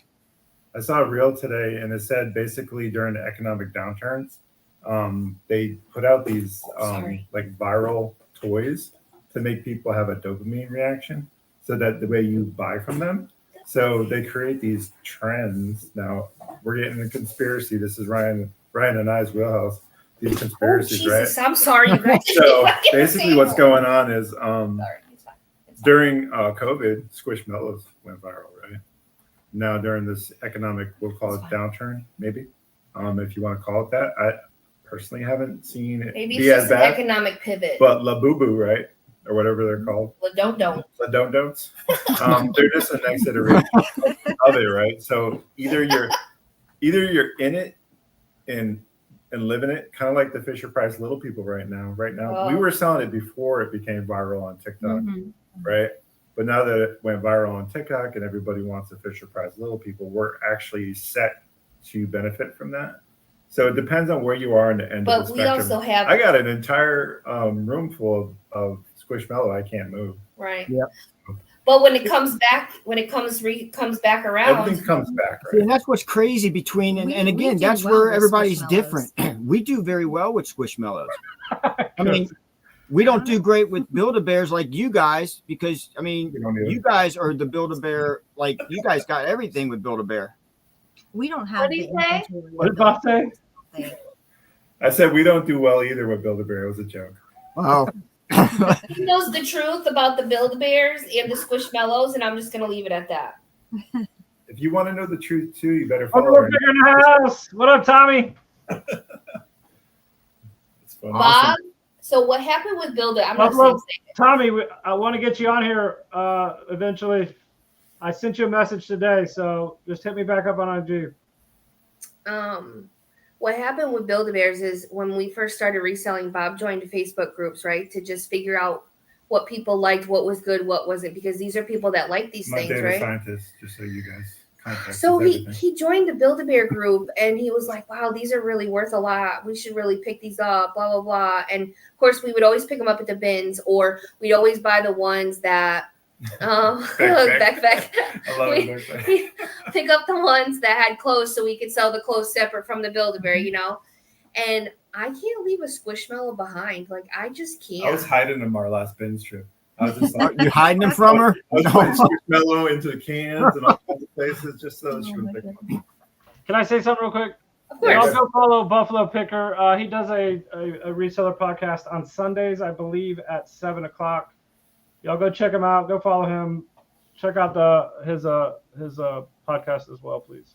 You got at least one sub coming your way, Buffalo. I wasn't following you, but I will. You got 2 coming. I wasn't following you. Ryan didn't ever told us about you, buddy. Sorry about that. Yeah, Way to go, Ryan. I haven't been on YouTube for Yeah. a long time. This Yeah. is getting Yeah. back into the groove of YouTube. Yeah. Okay. I've known you for a year and haven't even heard about that. Wow. Some friend. So do you want I'm to? a Do you cool guys guy. want to? Really cool Do you guy. guys want to open it to questions for people to put in the chat so we can answer some questions? Or Well, I was just going to touch base since we were talking about some of the ups and downs we've all experienced. oh, we should definitely hold on. I don't mean we should talk about what a good thing is too that you bought. Sorry, I don't mean to interrupt. No, it's Sean. all Like, good. the other Well, part of that, but go ahead. Exactly. We'll go to that. Let me just throw it out Sorry. there. But I'm not sure who's in the chat. I know I've mentioned in our shows and stuff, but we've got some shows coming up. We've got guests coming up already booked all the way through November. So if you want to be on as a guest, let us know. We've got some great things coming up. We've got some Halloween shows that we want to It's schedule. okay that people be here for a little bit longer too. You're good, Sean. You're good. Yep. If there's any new sellers that showed up tonight that came here because we told you to come in, message me, please. We are trying to schedule a show strictly for whatnot beginners, or if you've been in it for a year and you're struggling, come talk to us. We want to do a show to have everybody on. You can ask us all questions. There's going to be great sellers that's going to probably be in the chat that can also chime in to give some of their opinions, but we want to be able to help out and answer any questions that maybe you have that we've gone through and experienced to help, to where there might be we've had singles moms come and send us messages being like, we found your show. We love it. You guys have helped us a lot without us even knowing that we did that. But that means a lot to us. So we want to be able to use this channel to open up to help people that don't need to go through what we went through by going in debt a little bit, by her sourcing everything too soon. Learn from our mistakes. Learn from my mistakes. Yeah. Right. So if anybody's in the chat, please message West Virginia Panhandle Pickers on social media. Message We Don't Give a Flip on our Instagram page there. It'll get to us. And we'll reach out. I will reach out and we'll get you guys lined up. We'll figure out a date that works for everybody in advance. But we've got some great. There's my daughter, Kaylee. Hi, sweetheart. And we're working on having some shows in April for autism awareness, because there are a lot of mothers who deal at home with their child from different levels that have reached out to us and be like, man, we need some tips. We've learned from you guys as well. We've learned by going and checking out Ryan and Christine and Bob and Amanda and some of the other sellers. It's allowed them to feel like they are contributing to their family instead of just they're taking care of their children, which is great, which they love to do, they said, but it feels like they're having some kind of a life at home and being able to provide for their family. So we want to be able to do those kind of shows. I know we've all discussed. Great train going for that. Exactly. So reach out to us.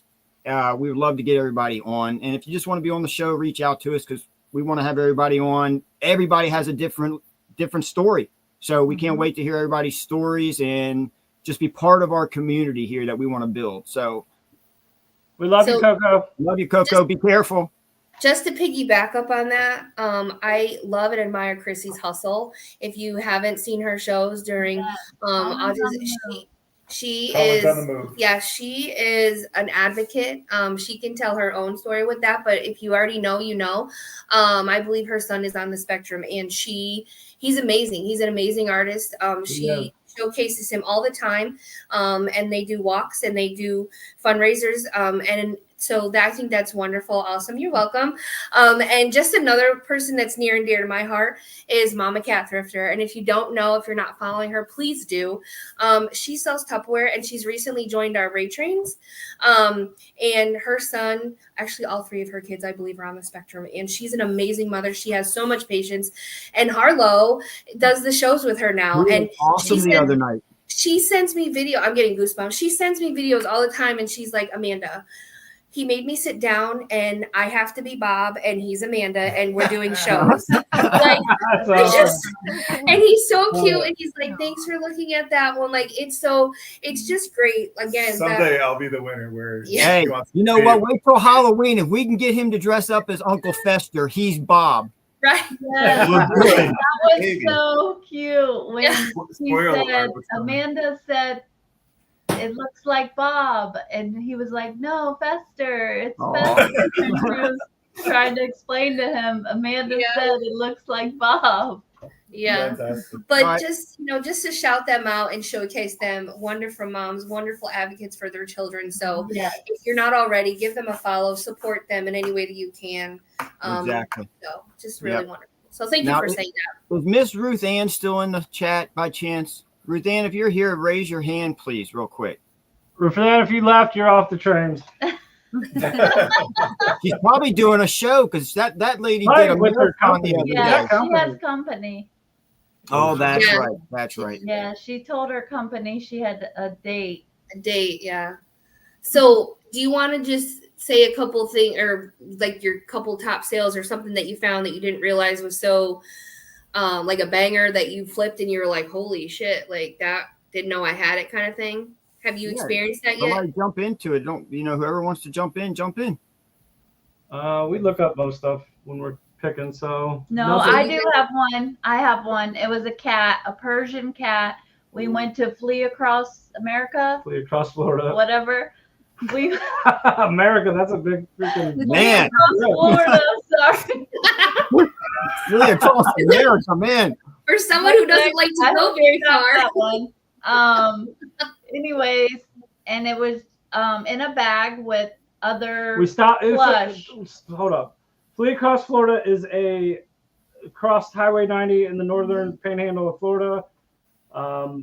Yard sales all lined up, but we stopped at a thrift store. Yeah, we stopped at a thrift store. There was a bag. I wanted the baby Grogu in it. It was a $5 bag. There was like 6 plush in it.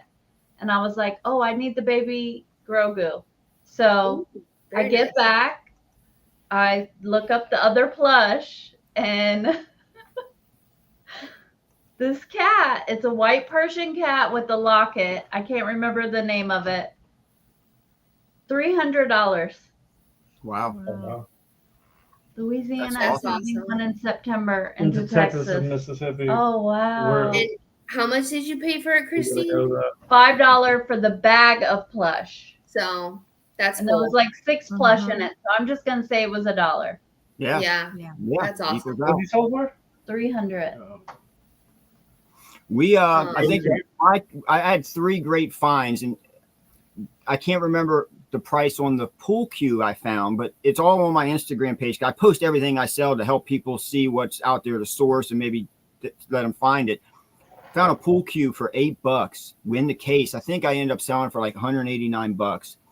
But then we were out one day and it was back-to-back sales. They were both $5 items. We found what is wrong with you? My bad. Ryan and I were doing the same thing. Sorry. Oh my Lord. I know, Sean. I know. I don't know, man. What are we gonna do about them, Bob? I swear. don't know. I know. Is there like a block button? Can we just block them out or something real quick? We need a timeout button. Yeah, we do. But we found back-to-back sales in a community sale, $5 items. The first one was a old new stock ceiling fan. I actually looked this one up because I'm like, let me just look it up. It's old stock. Ended up being for over like $350. That's Oh, wow. awesome. And then we found an old VHS. I think it was a Magnavox, maybe brand new old stock in the box. So we picked that up for $5. I I'm think it was thinking like a VHS VHS DVD combo. Yeah. Levi finally decided to join us. 60. So we ended up selling that one for over $300. So those are probably my best finds for the amount of return on investment. It was crazy that we found those back to back. As So far as plushes go, we found an anime plush. Oh, yeah. Our Berkeley County Humane Society had a yard sale. 2 of them, And there was 2 of them, and I think we paid like what 50 cents a piece. They were from Japan. And they actually sold on our Whatnot show for like $60. 60 to yeah. The one sold on the bay, and then one sold on the bay. I can't remember the comps. You can go to check it out, but one sold here on the Whatnot for $65. That's awesome. Was it a bidding war or just? No, it was just No, straight it was up. just- Nobody ever had any interest in it because it was a unique, one of those unique plushes that it's going to It take was the right eyes. buyer. It was the eyes on it. It But was just, if you guys want to it go was look at them, different. that's Yeah, it's definitely pretty a cool. bolo. Go to our Instagram page. It's going to be scrolling down, but go check them out because it's crazy that so many people wanted them. We had, I think we ended up having like 30 watchers on the one that was on eBay. Mhm. So Sure. it's definitely people interested. Sean, what's your Instagram? Is it the same as your whatnot handle? Correct. For Just those minus that the might be Just minus the listening. S. It's just West Virginia Panhandle Picker. We're going to change it now that she's becoming part of this And whole when the thing. Instagram page came about, I was not part Yeah, of the I figured I was alone in this adventure. Okay. I Do just you want to make have- sure. Go ahead. I was just going to say, I just want to make sure for those that are listening that Yep, might not be able to. Thank you see- there, Bob. Yeah, that they can follow you and see those bolos that you shouted out. Yeah, I post everything there that sells so that everybody can take a look at. And if you come across something great, and just there's some good items out there that you just don't realize sell quickly. We sold some interesting things these past 3 years. I think the most pricey was Build-A-Bear that we had picked up for maybe just a few dollars. That sold for $700. What? So yeah, Which Yeah. Build-A-Bear is this? Wow. It's the patch. What is the it? pink patchwork. I'll puppy. find it. I'll find it. We could share a screen if you find it on the. But yeah. So it's an online Does it still exclusive. sell for that much? It sold. It actually. Well, one sold higher. One sold for 1,200. 1,200. And Their soul comes. we stayed up there for a while and then dropped it. It sold. Yeah. Wow. Paul, I've been telling you this whole time. Every You time should, make Tim. fun of me, Paul. Or Paul. Remember all the times you made fun of me. Christine, leave the plush alone. Great. Now he's going to be at the flea market just running everywhere. I'm going to see him running, scurrying, trying to beat me everywhere. Wonderful. We're very Great. transparent. Great. Yeah, we're very transparent when it Paul comes was to my this. first Can you guys see that? the people that haggle you, I have not Or- ever seen that one. make fun of you. Troll. Paul was my first troll. Can we make your screen big? Okay. Hang on a second. I got it. I don't know how to do that. You need He me to do presses buttons. I push different I can buttons. do it if you need me to. There you go. Can you see it? The glare.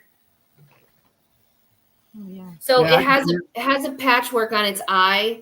It's kind of hard to see it, but if you look up pink patchwork puppy, it was a Build-A-Bear online exclusive.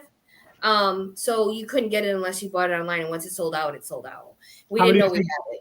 How many do you think they sold to be? So how many do you think is out in the world? My Do you know? favorite troll, Paul. I have no idea because there might be some still listed online for all, I don't know, but we probably paid $3 I would for say it. Build-A-Bear mass produces things, so there's probably quite a few out there. But the problem with those is They're when- collectors. They're collectors, so Yeah. once they get it, they seldom go out and sell them. So that's how they become sought after. And I think most collector items are like like that. Sisu. Like back Yeah. before they mass like I was about to say the same thing. I Yeah. was gonna say, yeah, right. We were on the same page, Amanda. We were That's going another there, girl. podcast. That's another podcast, the weirdos and whatnot. We'll get to that Yep. eventually. But We got some stories there. we I have got a ton one. of stories, If you, so. when you're done, Yeah. I got one. Okay, and then the other thing that we sold for really high, I'll talk when we do like what not don'ts or reselling no-nos, I'll tell that story about the Five Nights at Freddy. But for those of you who know, I love Fisher Price, and I really also love the Loving Family, which is the vintage part of Fisher Price as well. They have the bendable legs, and they have like Sweet Streets and all that kind of stuff. And we had bought their collapsible mansion. We got it at the Greedwill for like $5 or $4. And then I just got pieces of Loving Family pieces along the way.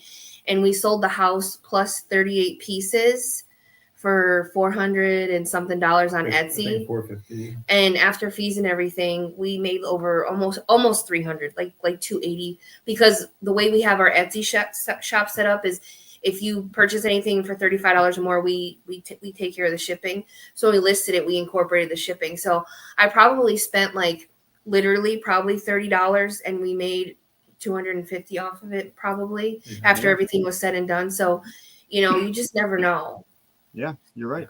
I couldn't believe it. He was outside doing yard work, and I was listening. I was like, holy shit, I couldn't believe it. Because like, you know, the one thing I love about reselling is finding stuff that other people find value in. So like when stuff like that happens, it's like, oh, I made a good decision, or you know what I mean, or oh, I found, you know, I'm not crazy after all, right? Because sometimes when you pick this stuff up, you're just like, am I just gaslighting myself? Exactly. And I mean, sometimes like it's just a feeling. It is, and that's like when she would be like, "Why are you buying that?" It's like, you know, I hit and miss. You swing, sometimes you miss, but there were some that she like, oh crap. When she started seeing eBay start paying for the vacations, then she started becoming a believer that it could happen if we just be smart in how we source. So that's what they say about a good salesperson is that you sell the feeling. So just keep that in mind, that it's not the product or it's the experience, that's the feeling of what you're doing, and that's what makes a good return buyer. Also, you're selling the feeling of that nostalgia. Just keep that in mind. Yep. What were you going to say, Ryan? So my question was, is there anything that you sold cheaper than what you should have sold it for? Like mine, when we first started, I found a whole thing of sheet music. And in that sheet music, there was a folder that had a 1972 Elton John tour press kit in it. Like, only went out to the press for that tour in 1972 or whatever year it was. It was in the 70s. And I put it on eBay, starting bid at like $300. I got an offer like within 15 minutes. We just started. Yeah, this was right in the beginning, so I didn't know. Yes, you get excited, right? And you just want to. I knew it was cool. I didn't know what it was worth. I started the auction. I did it as an auction because I knew it was rare. I couldn't find anything on it doing research. Got that offer right away. I took the auction down and then actually relisted it for $400. And the guy sent me an offer for $400, and I took it just because it was our first time, or you know, probably my first auction I ever did on eBay. I think. And I was like, I paid like probably 10 cents for it because it was in a stack of sheet music. And I just went. I wish I would have known more, and I could have probably started that auction at $1,000. Like, where are you going to find that ever again? Like, that's like a lifetime thing. I don't think I've had that issue, just because I think when I first started, I wasn't good enough. I didn't know what I was, just buying a lot of different things. My eye wasn't working on unique items or stuff that I thought maybe had value. I'm sure I skipped over so many things that were probably worth great money that was so cheap. I just wasn't good. I didn't know much, you know, but it takes time to tweak the eye. You learn from so many people. You learn from all you guys. You learn from everybody that you go and visit their shows. So I don't think I had that issue. It's just, I don't think I was good enough back in the day. I think I skipped over too much to have that, even a chance to go through that. Cause I don't think I picked up enough good items when I first started. So we could have left something really good. I'm sure we really have. Valuable, I'm sure we did. Just not knowing. Yep. You know, I think most people start at a niche and then work themselves to doing everything or stay in that niche. We started doing everything, and then now we're niched down. Yeah, so now I'm like, because we only do it on Whatnot, and I'm like, I'm not even looking at that because I'll go in there and be like, oh, what is this? And I don't want to do that. Now I'm just like, I'm focused on this, and I'm just going. Kind of like what Apex Jeff said when he popped in here and said, just because it looks cool don't mean it's going to be profitable. Because you think it's cool doesn't mean everybody else thinks it's cool. Exactly, and that's exactly. And I think I've gone through that, and you know, and then we're also collectors, so we always are looking for ourselves and stuff. So, And but see, clearly we don't look for anything for ourselves, right? yeah, I think if you're a reseller, you're likely a collector as well. Yes. I wasn't a collector until I started wasn't. reselling. I didn't collect nothing at all. I collected sports stuff. I had the man cave and all that, and then now that we started this, she got me into the nostalgia of our childhood. I mean, we get so many people to come in, and I know they ask for things, but all I got to do is point to her, like, that's never making it into our show, because unless she's got doubles, it's not coming downstairs, because she collects everything. And I'm the same way. You guys know, you know the Garfield stuff. You know, I know people say, oh, Garfield. So that's probably, I think, the main thing for us is we get people coming in, but See, we mine- started mine becoming is- major is collectors. Scooby-Doo and Alf. Those are my two. What's Yeah. the best thing that you ever found out in the wild that just like brought tears to your eyes? I'll tell you what mine is, but what was yours? Have you found anything? Any of you? Me in the wild? No. I was like, really? What was the I'd question? probably say I said, did you find anything while you're out that just like brought you right back to like when you're 5 years old? Triggered and a just, core memory, No. maybe. I think the thing that brought me more so was finding some really old, cool Navy photos, because it brought me back to I had just lost my father, and seeing all those Navy photos, I wanted to buy them just because it's sort of, even though I knew it didn't have ties to him directly, it's sort of at the moment just hit right. So it's those kind of photos, because with him being World War II and all that stuff and in the Navy, and I've heard all those stories, and it just at the right time, it was just finding those photos just brought a tear to my eye, and you get that lump in your throat standing there looking at it for a moment. But I'd probably say that was probably the thing that caught me the most off guard, because I don't get like that, but that one really struck a chord with me. So I think for me, it was like I had such a great childhood. I grew up with my grandparents, and we had a huge farm.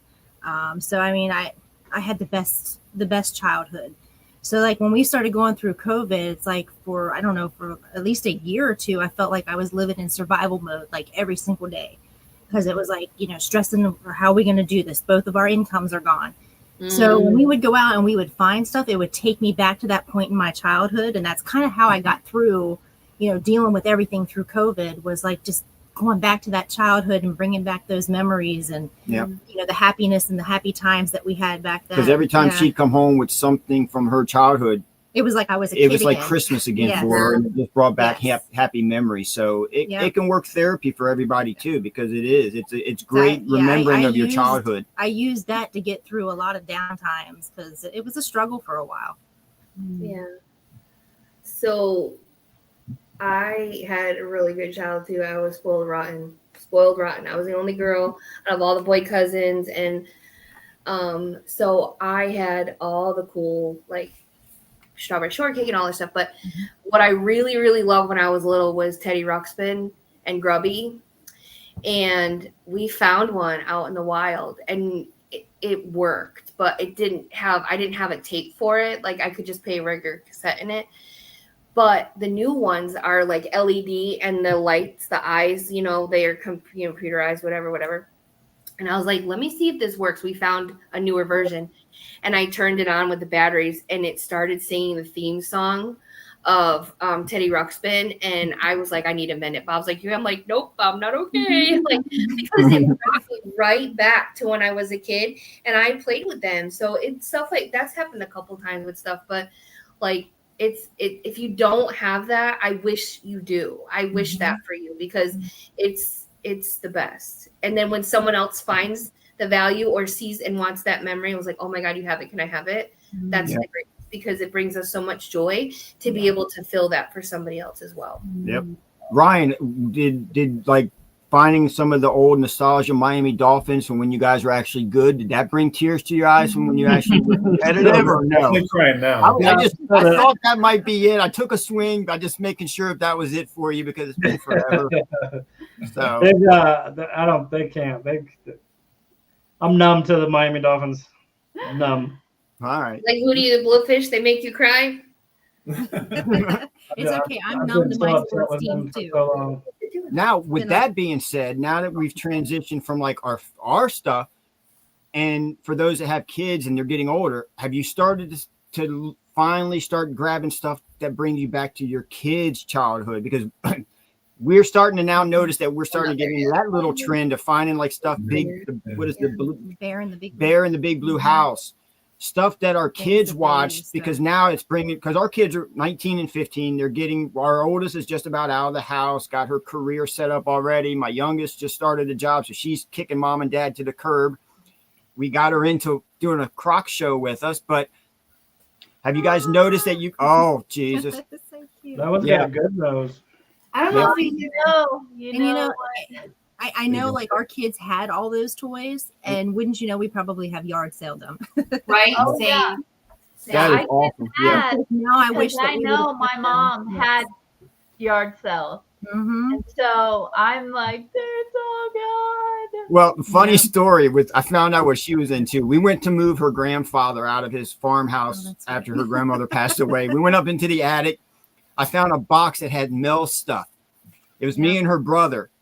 It was nothing but New Kids on the Block. That's right. Yeah. So I dressed up in all her stuff. I came downstairs in all her outfits and buttons and everything. Just I to, had everything. She had the everything. huge pins. I mean, he had. Oh, they were huge. Yes, and I wish we would have Yes. kept them because we didn't realize at the time how collectible they were. I just did a pin show yesterday. Remember cool. when you used to like buy the movies or reserve them? They would give you the promo buttons. I wish I had most of like half the stuff I had when I was a kid because you just don't realize the value, you know. Yeah. Mhm. So So yeah. it's cool when you find stuff like that. Yeah. So we just wasn't sure if any of you guys were going through the same stuff as we are now with our kids, and we want to buy the same stuff because they Yeah, hold on to that just a little longer. Mhm. Yeah. Yeah. For me, I have 2 adult children from a previous marriage. So Thank you, Krista. thank you, Krista. So I found a Little Bear. I don't know if anybody's watched that Yeah. show, Little Bear. The It's mean duck. yeah, with the mean duck. Mhm. But it's a core memory from that time when, you know, we were in a different phase of life or whatever. So when I found that and it worked, Oh, that was bad. That it was was bad. a tough day. I'm not gonna lie. Yeah. I'm not gonna lie. So It's in the closet. It doesn't come out. once in a while, I'll take it out and look at The, it. the only thing I think if I ever came across it that I'll never buy for my kids is those Wiggles. Teletubbies. No, Yeah. not the Teletubbies, the Tele- Wiggles. The Wiggles. If you don't know the Wiggles, just Tortilla the I will dinosaur. say the Wiggles sells. Yes. Like there's The a market. plush. Yes. There's a market out Yes. there for Wiggles. Booba. We're really into the That's what he was Bebo. trying to say. I Bebo. know. I was like, what is Bebo, Paul? Booba. Bebo. You Booba. West Virginia people that sure don't know your stuff up there. that's what you see. That's what we deal with around here. You see that? Yeah. And what's the other thing that you like? There's so many things. Well, I just Caleb like liked this- Wee Bears, and I Okay. never even knew what Wee Bears was. So when I worked at Target, I became the closing lead. So I worked a lot of nights, so it was just him and Caleb. And I guess Caleb watched Wee Bears on Cartoon Network. I'd never heard of them. Yeah, we And- watched that together when he was and- little. We found Plush, and Bob was like, "Oh my god!" I'm like, "What is that?" It's Nope. just a fat bear. We both have a wee bear on our desk. Yeah. Like he has one in his room and I have one. Like in he has my the bigger office. one, and Caleb has the smaller one. So that's a core memory that we have together. Yeah. Yeah. So there's small things like that Yeah. when you're going along this journey, you happen to come across. Roly Poly Oly was the shit, Chrissy. Roly Poly Oly. I remember that show. Soft and big and round. I call him Grandpa Oli sometimes because he's so tall, and sometimes because his shorts fall down a lot, so he picks them up over his belly, and I'm like, "You got some Grandpa Oli Hey, going on listen. right now." When you guys are my age, you'll understand. I know you got a little bit of. And little bit sometimes to go. he'll wear suspenders, and I'm like, "Oh my god!" Oh, hey, that's an outfit for Nashville next year. Yeah, I'm gonna. You gotta rock the suspenders. I might get them bibs, man, because those are in style, right? Yeah, I'll have one of the things. one shoulder Yeah, strap. that Yeah, Yeah, there you go. yeah. He might just fit in. He might just fit in.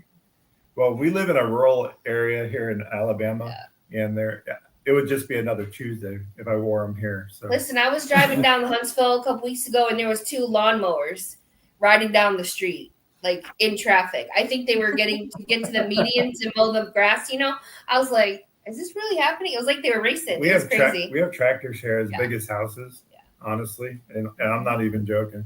That's how much farmland is The around. wingspan on them fuckers is like, When they come down the road, it's like you better make a hole because they're not going to stop No. because they can't.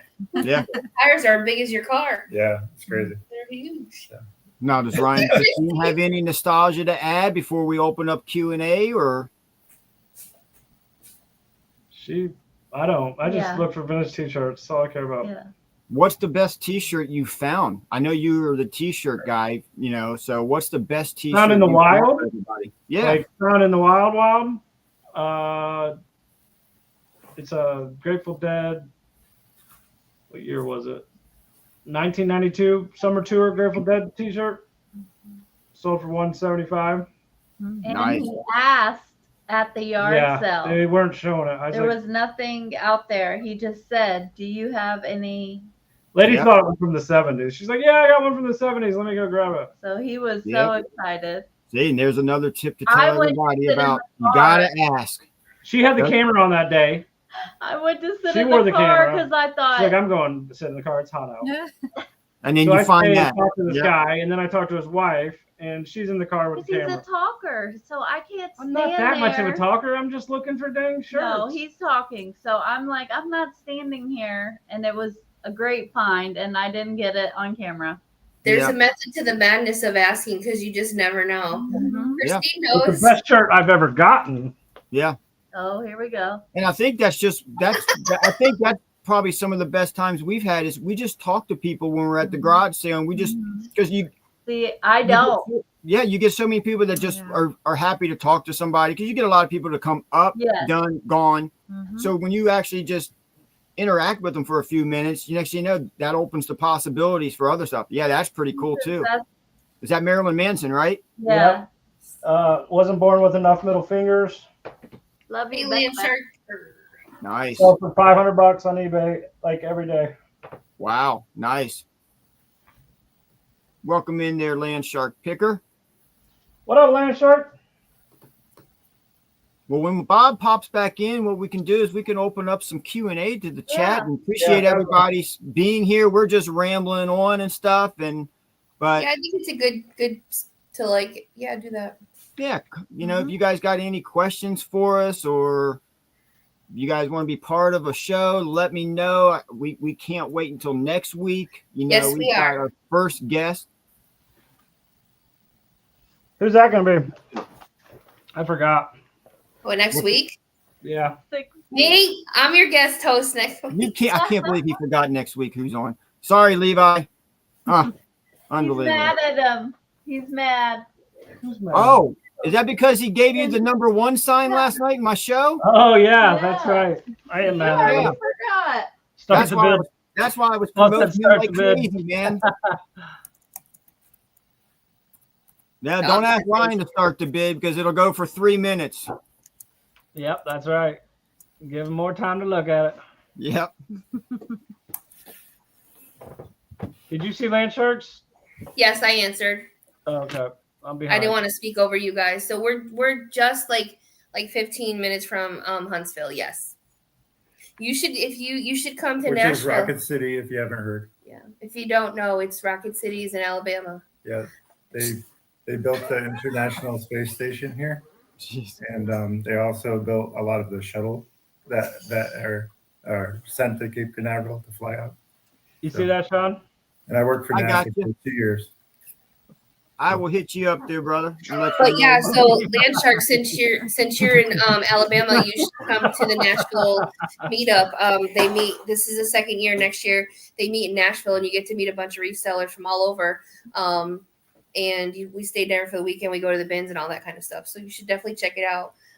It's Nashville Flipper. Is it the Nashville? What's Yep. it on I'm going to do a Facebook? shameless plug for our Facebook group, Resellers Refuge. If you're a reseller and you want to check it out, Resellers Refuge. But Ray and Nashville's the ones that host the reseller meetup in Nashville. Now, but speaking if of you that, have wanna, any of you guys ever thought about doing what Ray did in your areas at all?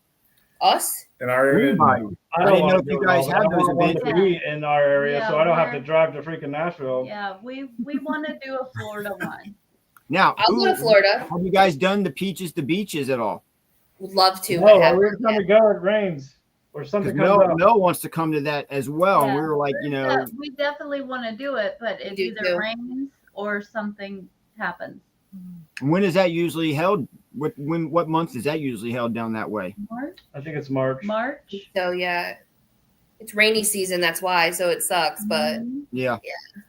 yeah, if you haven't been to the South in March and April, just a spoiler alert, it rains a lot here. There's a monster one that we've we're not to that point yet, but we would love to put something on like that. I know it's a lot of work. Speaking to Ray at Nashville, but we've done some stuff like that with our business before, putting on golf tournaments and getting all the sponsors and getting help with that. So that's something we thought we would love to do, because there's a monster sale that goes from Baltimore, Maryland, and I think it's 270 miles or 470 miles that goes all the way out to Indiana that we want to do. That's how it would be for us too, Jeff. That's not true. I feel like North Alabama, where we are, there's a lot of great thrift stores here. Don't get me wrong. Well, we'd end up in Nashville for sure. But our business model, it lends well to the bins model. So getting it by the weight, by the pound is the best way, I think. For us, anyway. For us. I mean, everybody's is different. I'm one of those people that when we go to yard sales, I don't want to get out of the car. He gets out of the car. I don't want to get out because you're one of those that pulls up to the end of the driveway and shop from the car and then roll out. And the last time we did that, he ended up with all of the Squishmallows from the yard sale. It took them 3 trips each. And the next day, Squishmallow Market this time. Two grown men, 3 trips each to the car with Squishmallows. I'm like, And let's talk about the price I paid. I only gave you $40. How much did you pay? No, you didn't give me that. You gave me 20. You gave him 20. Yeah. I was like, do you need more? No. And I said, nope. That was good. Guess what he said to the guy? And mind you, the husband's outside. The wife is not out. Guess what he said? I don't even remember what I said. You said, I'll give you $20. You don't have to take them back in the house. Well, I used the man card, right? We all know this as men, that sometimes for the women we don't necessarily want to do. Then it kind of works out in our benefit to have those conversations with another guy. He probably got his ass chewed out for that. I'm telling you, our whole car funny was story. full. She just dinosaurs. We went to a location and we pulled up. They had just put everything out in this.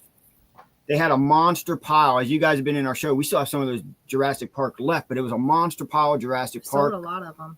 Kristen, can you tag honey, please? And I said, hey, but how much for, all your Jurassic Park? And the dad just looks at it all and he goes, $10. I'm like, all right, I'll take it. So we load all up in a monster trash bag. Next thing you know, I'm walking down. The little daughter runs back to the mom who just come out of the garage. She goes, Daddy just sold all the Jurassic Park. And she goes, really? She goes, for how much? She said, $10. You heard the mom go, what the fuck? Yeah. And then I started speed walking. Your Flintstone feet are running. They're fighting in the garage. And I'm like, I'm sorry. But I paid his price. But then I ended up selling a couple of those dinosaurs for like $200, $300 because they were, I guess, rare ones. But Bluey? It was the same kind of story. There's an expensive Bluey Jurassic Park dinosaur. Hold on, Chris. The Landshark's just asking what other platforms that they can follow us from. So I just wanted to know if you could just put a couple of the links in the comments. That's what she was, Jeff. She was literally pushing. I had a hand on the middle of my back, pushing me down the driveway. We don't do a whole lot of YouTube, Landshark. We're mostly on Whatnot and Instagram. Thank you, Krista. Yeah, thank you guys. Thursday at 8 p.m. Eastern, we'll be doing this podcast. Yes. So sometimes logistically we'll be elsewhere, but we will be here. Someone will be here, even if it's just Ryan. I'm just kidding. Yep, showing up late, but he'll be here. If it's just a Ryan show, anticipate about it. I wasn't even late. You were the late one. What are you talking about? I think he might have you this time, Shane. Hey, I showed up at 8:57 or 7:57. I was good. It's cool because we had to resend the link. Yeah. What's up, Swamp Picker?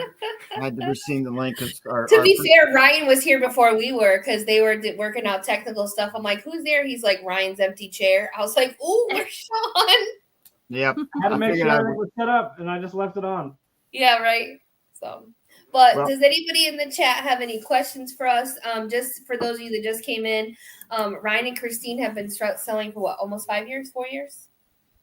22. It'll be 3 years. It's got to be longer than that. So 2021? I don't know. We've been selling for a few years. We've been reselling for 3 years, and how long have y'all been selling? Just over a year? Just over since January, roughly, on Whatnot full time, yeah. But we've been reselling on other platforms for now going on like 3.5 years, 4 years, roughly. What are the numbers? Mainly me. Yeah, Mainly me. That's all changing, baby. Oh, never mind. Chris answered her. All right, cool. You get crowns and points for your interaction. So keep talking, Chrissy.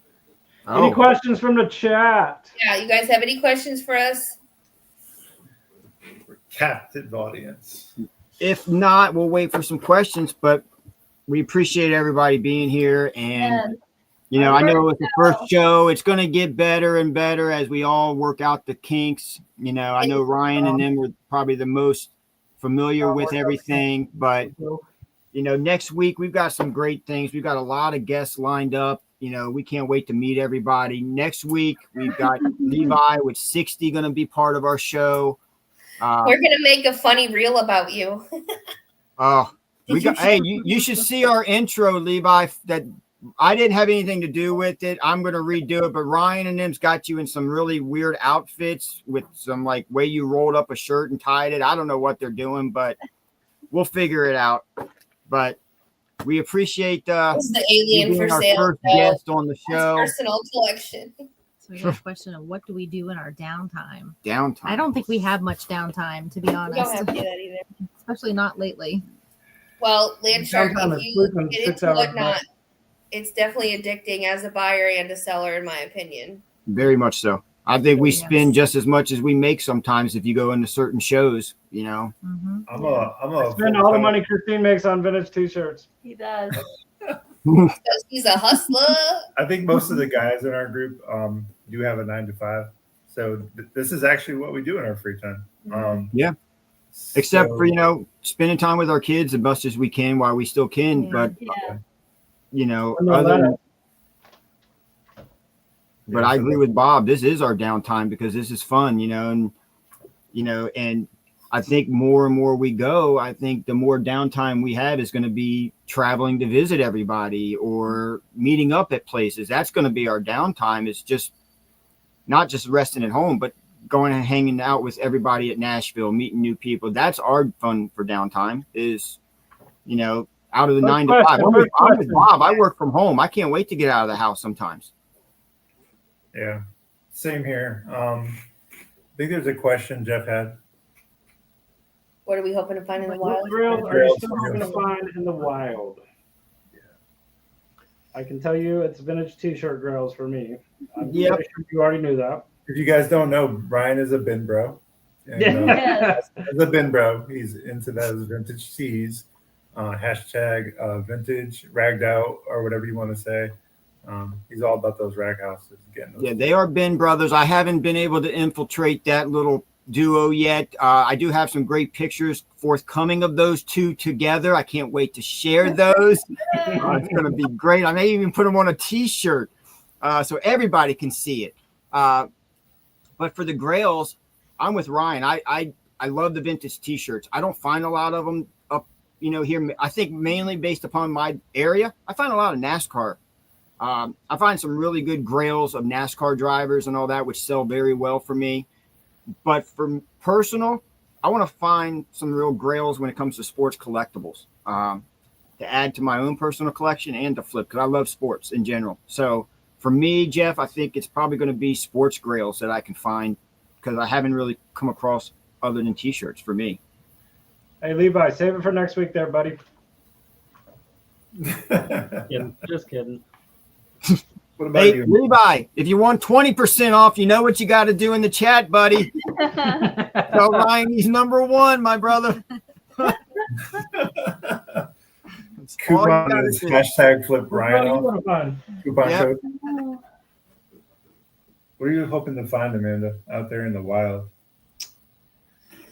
I don't know. I mean, I don't know either because I feel like I'm here's the fine. thing. Christine and I are very similar in this, and hopefully, as we get to know you two more, Mel, like I find a lot of the vintage stuff when I'm out. Yeah. So every time I find something that's from my childhood that I You're on love, my radar. it's just it just like brings me joy. So far I found almost everything. There's a few things that I've purchased off of Whatnot and stuff like that, but Yeah. I don't think there's anything I haven't found yet that you know what? I would really love to find a snorks out in the wild. I don't want to pay a lot of money for a snorks. I know. I would love to find like snorks or we found munch cheese before, but I've yet to find a snorks out in the wild. Also, for those of you out there, if you find a Bridget plush, Yeah. I want one so bad. Bridget plush. It does exist in Bridget from? Not everybody Trolls. The newer Trolls. Wow. If you find it, had the let PVC. me know. We had a PVC Bridget. I bought it from you. Yeah, You bought it from us.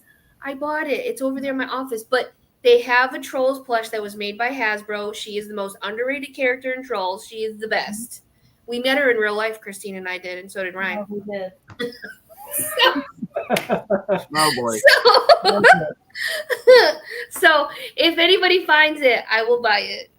Yeah. But it's very hard to find. Now, with it being Friday almost, is anybody going out tomorrow? I'm If I packing see because one on the way to work, Yeah. I'll stop.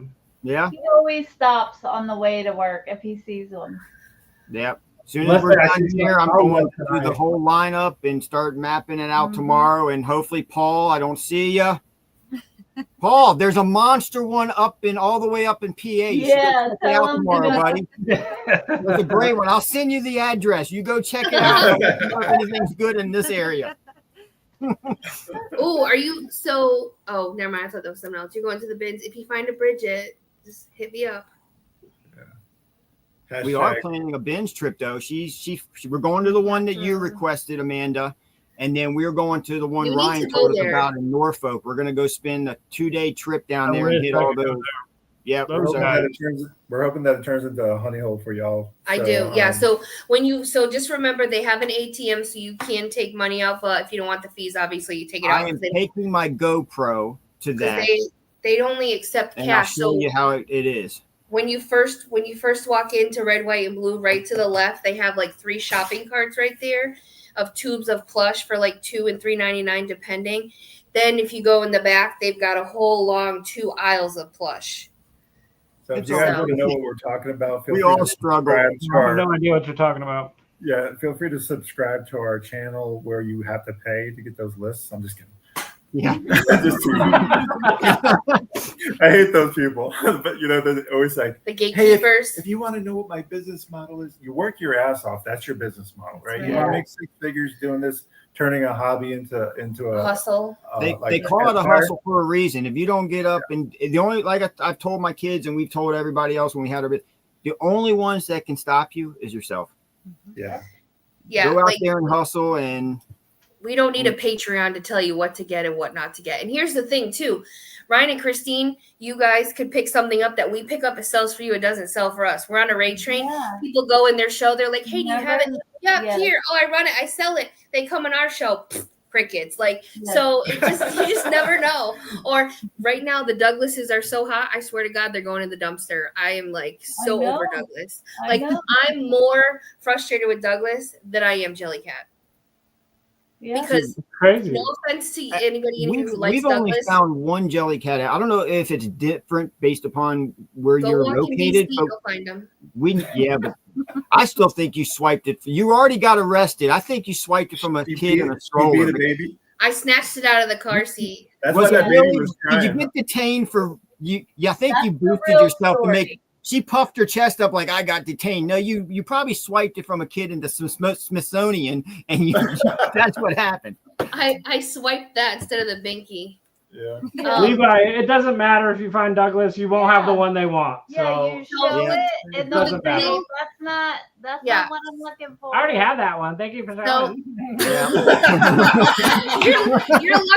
You're lucky you get a thank you. It's more like go fuck yourself. So here's the thing. Oh wow. Here's The wheels came off. no. Uh-oh. Okay. I told you it was gonna happen, and we're Yeah. there. No, So here's we the don't here's the give thing a with flip. here's the thing with Douglas. That's to Okay, Ryan. you got the Douglas Cuddlekins, which are the smaller ones. Okay, they want the bigger ones that sell for $100+ We will not put those in whatnot. Right. FYI, Right. FYI, we Google everything. So as a buyer, we will not put those on whatnot. Now, Right.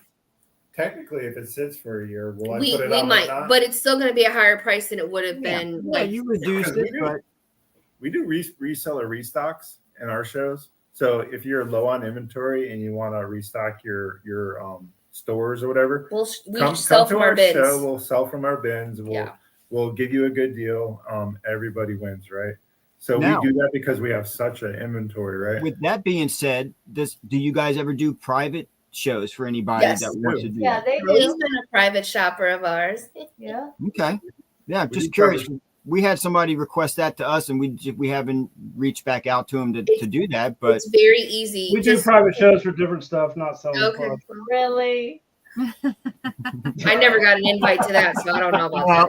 we don't I'm want. talking about Hey, OnlyFans or This Fee is called Finder. we don't give a flip, not OnlyFans, Ryan. Come on, man. We give, God, now we now give it makes flips. sense why we were in Nashville and me, Mel, and Bob went sourcing, and Amanda, Christine, and Ryan went and got their feet and nails done for the feet finders and stuff.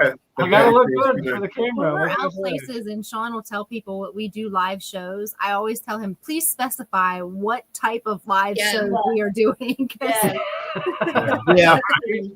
Yeah, yeah. Just FYI, Sean, we thought we were doing a private show for somebody one time, and all these people started coming in our show. We're like, oop, that was supposed to be private. So yeah. make sure when you do your show and you scroll down to the format, Private. make sure you hit private Yeah. by invite only, because We've been there. we've I done it came different. in. I came Yeah, in.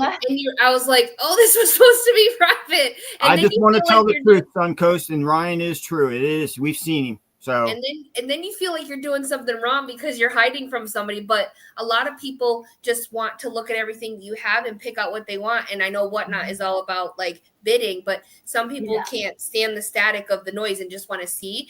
And chances are you'll probably sell more because they're able to see everything that you have. yeah, I've done Cutitos before. We've done Jelly Cats, I think, one time. And then we also did Groovy Girls that one time after a show. I did Groovy Girls and I made $100 in 10 minutes. You just never know. exactly. Yeah, just curious. That's on our radar. So Yeah, I would definitely do that. nice, Because you just never know. Like, yeah, nice, Nice 10 flip. minutes of 150. I take that all day. all every day long. Yep, great find, good And grab. the other thing too is, we've held for a couple people and that has been good for us. And then we've also held for people and it hasn't been good for us. So, as you go through your reselling, you'll know when you should and when you shouldn't. Yeah, And you learn. We just learned that we got in the habit of allowing people to hold it for a day or two, and then it just turns into a they week took to a that month. generosity into a hey, Yeah.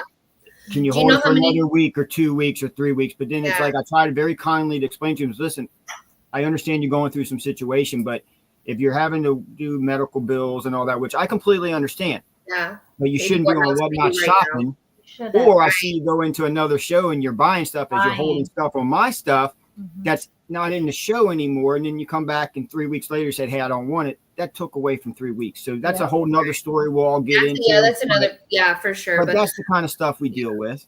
yeah. So And you try to give grace and you try to be nice and understanding. And there's certain people, or like recently we've had conversations on the side about cancellations. That's a whole nother show too. Like we understand things come up, but like if you are a chronic abuser of that, you're getting blocked. yeah. That's why I said you learn. You learn the people that come in your show. Yep. The more you do it, you learn, you learn, you learn, you learn.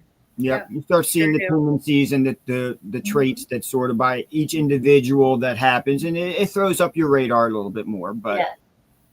but What? any of you guys have an oxygen generator? I wish I had one right now. What is I don't even know what that is. I have a CPAP machine. Is that I bought one at the bins. And Hey, Paul, there's one in PA tomorrow. I'll show you the Oh. address. You go tomorrow and find it. I'll send you right to it, buddy. they're taking pre-bids? Go. Smells. Okay, Oh, you talking Paul. about like a reverse You need to osmosis? lead with that. The smell. No, I don't. Plush. I know what you're talking about. Reverse No. osmosis. I need one for these t-shirts I Yes. just bought. He Holy just bought some attic. t-shirts and they smell like straight attic. Okay, I'm coming. We're gonna try something. I'm coming. Okay. So with that, some of the ideas you can do is sunlight and fresh air. Well, not for t-shirts because you don't want them to fade. No, you can in moderation, right? Fading's good in the vintage t-shirt world. Yeah. Well, so we can also do tips and trips on how to clean because I can show you some stuff that I've restored that I couldn't believe. Yes, she has. Have come We clean. definitely have If that. you need tips on restoring Plush or probably anything else, Fiona Fine. Fiona finds it. Yeah, we can definitely talk about that. But I can tell you one of the biggest things that we have learned for Plush is we use Biz. So Biz is BIZ. You can only find it at Walmart or Dollar General. They sell it in dollar bags, but don't waste it at Dollar General unless you're in a pinch. And it's powder, and it's kind of like OxyClean. It's a deodorizer, so it pulls the smell out, and it's also a brightener. And because it's powder, it doesn't leave a weird film. You know, sometimes liquid will leave a weird film on the Plush, and people get it, and they're like, "Oh, it feels like wax." Well, that's why, because of the residue from the detergent. And the other thing too is when you dry, like I dry most of all of our Plush in the dryer. I'm not gonna lie. Sometimes it comes out and the puff balls come off, and I throw it away. Or sometimes something will fall off. I have to re-sew it on. Whatever. I do not air dry. We buy way too much to do that. We don't have the bandwidth to do that. So, don't put dryer sheets in the dryer because when you do that, that also produces a waxy feeling on some of the Plush that has hair. If you buy Gans and then you know how they have that different kind of texture hair, if you have something with that texture hair, we'll have to bring one another time. Don't put it in the dryer. It fries it. It's shit once you do that. So if you wash it and don't dry it, it won't fry. And then you just use a Furminator. Pretty much is what you're saying is we can do a show and just all of us sit back and watch Amanda talk for the whole show because she's got so much knowledge of this. Because she does it. She does it There's a all. lot that I can learn too. Yeah. Yeah. But I mean, I'm sure there's things that I don't know that I could, like I looked up how to restore Plush hair and someone had a video on using a Furminator, which is a dog brush, and you use it and it totally fluffs the Plush right back up. I was like, holy shit. One side you could see the matted side and the other side, it was like completely new again. So, you know, Phil's Napthia. Never heard of that. I've never heard I of haven't that. heard of that. I don't know where that went. I've never heard of that one either. Yeah. That's a new one. I think he messed up. I I think he did. Nope, He it uses wasn't Hell's in. napkin. Hell's napkin would definitely work on getting anything out. It's a laundry bar. I've never heard of it. a laundry bar. Yeah, I've not heard of that Sell it either. at, they sell it at Walmart? Where you get that at, Phil? Bill I Five don't think I've Dime. heard of that before. I don't think. Yeah, that's a Never new one. heard of it. That's a new one. A It was bar called stuff. Melly Bell knows what it Naphtha. is. Bell Naphtha. For those that are listening on the You podcast. get yours On on Amazon. Amazon. I'll have to check it out. Walmart. Okay. Walmart. But yeah, we can do a whole Seems like segment on that. Walmart's the only game in town anymore. Oh, yeah. We've got a lot of great shows and topics coming up that we just can't wait to indulge in and have some fun discussions with. But does anyone else have any other questions or anything? Or, you know, if Great not, first show, guys. No. we appreciate you guys immensely. And before we jump off and all that, I just want to say thank you to Krista for being our mod on our show. She does a phenomenal job in all of our shows. So Hands down was not even a thought. It was everybody's first that thought. was a very Everybody quick said- consensus, Krista, just so you know. Krista, it's all because of me. Don't let him lie to you. Krista, it was 5-1. We all chose you. Ryan did not want a Lies. mod. All lies. No, Let's- it's not wait, Krista. wait. It was you know it, Krista. It You've was, been it was unanimous. 'Cause they It used- was. I've lost her. I've lost her because of you guys. You see that? You have lost. She's joined the dark You side. want to I'm talk by about myself. next week's episode at all? Yeah, let's talk about the Patriot Reseller. Yes. that? Yeah. How 60 on Whatnot became a full-time Whatnot reseller and is doing what he loves and all the things, right? So next time on the podcast, next Thursday. Next Thursday. And Yeah. hey, he's also a vet, and we always want to make sure we. I don't thank know. him for He's his new. service. We love our vets immensely, so we thank him for that as well. Just somebody that we feel sorry for to hit us up. That's all. But you know, Yeah. Sent me 18,000 clips. Like I can use every single one of them today. Oh. But we appreciate everybody coming with us and Yes. making our first show very, very enjoyable. Everybody Is that came anybody in on and this weekend? participated, thank you guys so much. Definitely tune in next Thursday with our first guest, which we just mentioned, Patriot Reseller, Levi. And we'll have some great topics to discuss. We'll learn everything about Levi's journey from how he started to where he's at as well. And, you know, come join us, join the fun, make fun of everybody, have some fun. So this is what we're about, you know. But I don't know if anybody else has anything in closing. Yeah. But You don't even know how many times I asked Levi to go to Nashville this past time. We tried. We tried. We're like, You haven't been in 60 show and whatnot. it's an experience It's, for sure. it's definitely a worthwhile experience. You should definitely check Him and that his out. wife are great. Yeah, And Indy's Mr. great and Mrs. too. 60. Yeah. Yeah. Little that- Indy. Indy, Does yeah. anybody have any upcoming shows this weekend? Feel free to plug in the chat. You guys Yeah. have any shows? Ryan, do you have any shows this weekend? I'll probably do a t-shirt show sometime this weekend. Oh, I hope it's not We Sunday. got basketball. We're at our Saturday usual night. time. usual Friday night Friday, for us. We Saturday, got our and plush and Sunday. toy show tomorrow night. We might So throw in a pop up here and there, maybe on Sunday, something Yeah. like that. we're getting our daughter into it. So Guess what I have going on this weekend? sourcing. Absolutely nothing. No, he's kicking my ass out. I'm bringing her to the airport, and I'm like, "Good luck, Ryan." Highway. Yes, he's gonna go bother Ryan for yep. Oh, Cannonball. Hotel, I think. I'm so happy for you, Amanda, to go spend time with Christine. Yay. You're going to hotel? He's I going Deuces. to a hotel. See ya. I got you, Ryan.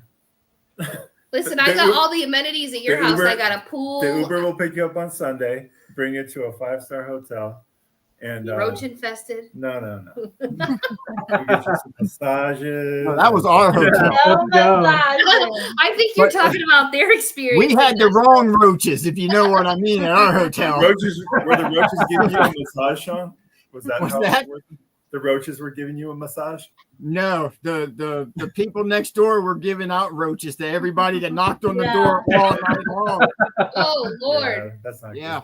That's why we left Nashville. We couldn't stay in that hotel anymore. That was the That was first about- on the podcast next week. good. So if you come to Nashville, make sure you go to Nashville Flippers meetup. Yeah, in April. Yeah. And Come hang or out they with have us a all, Facebook and group.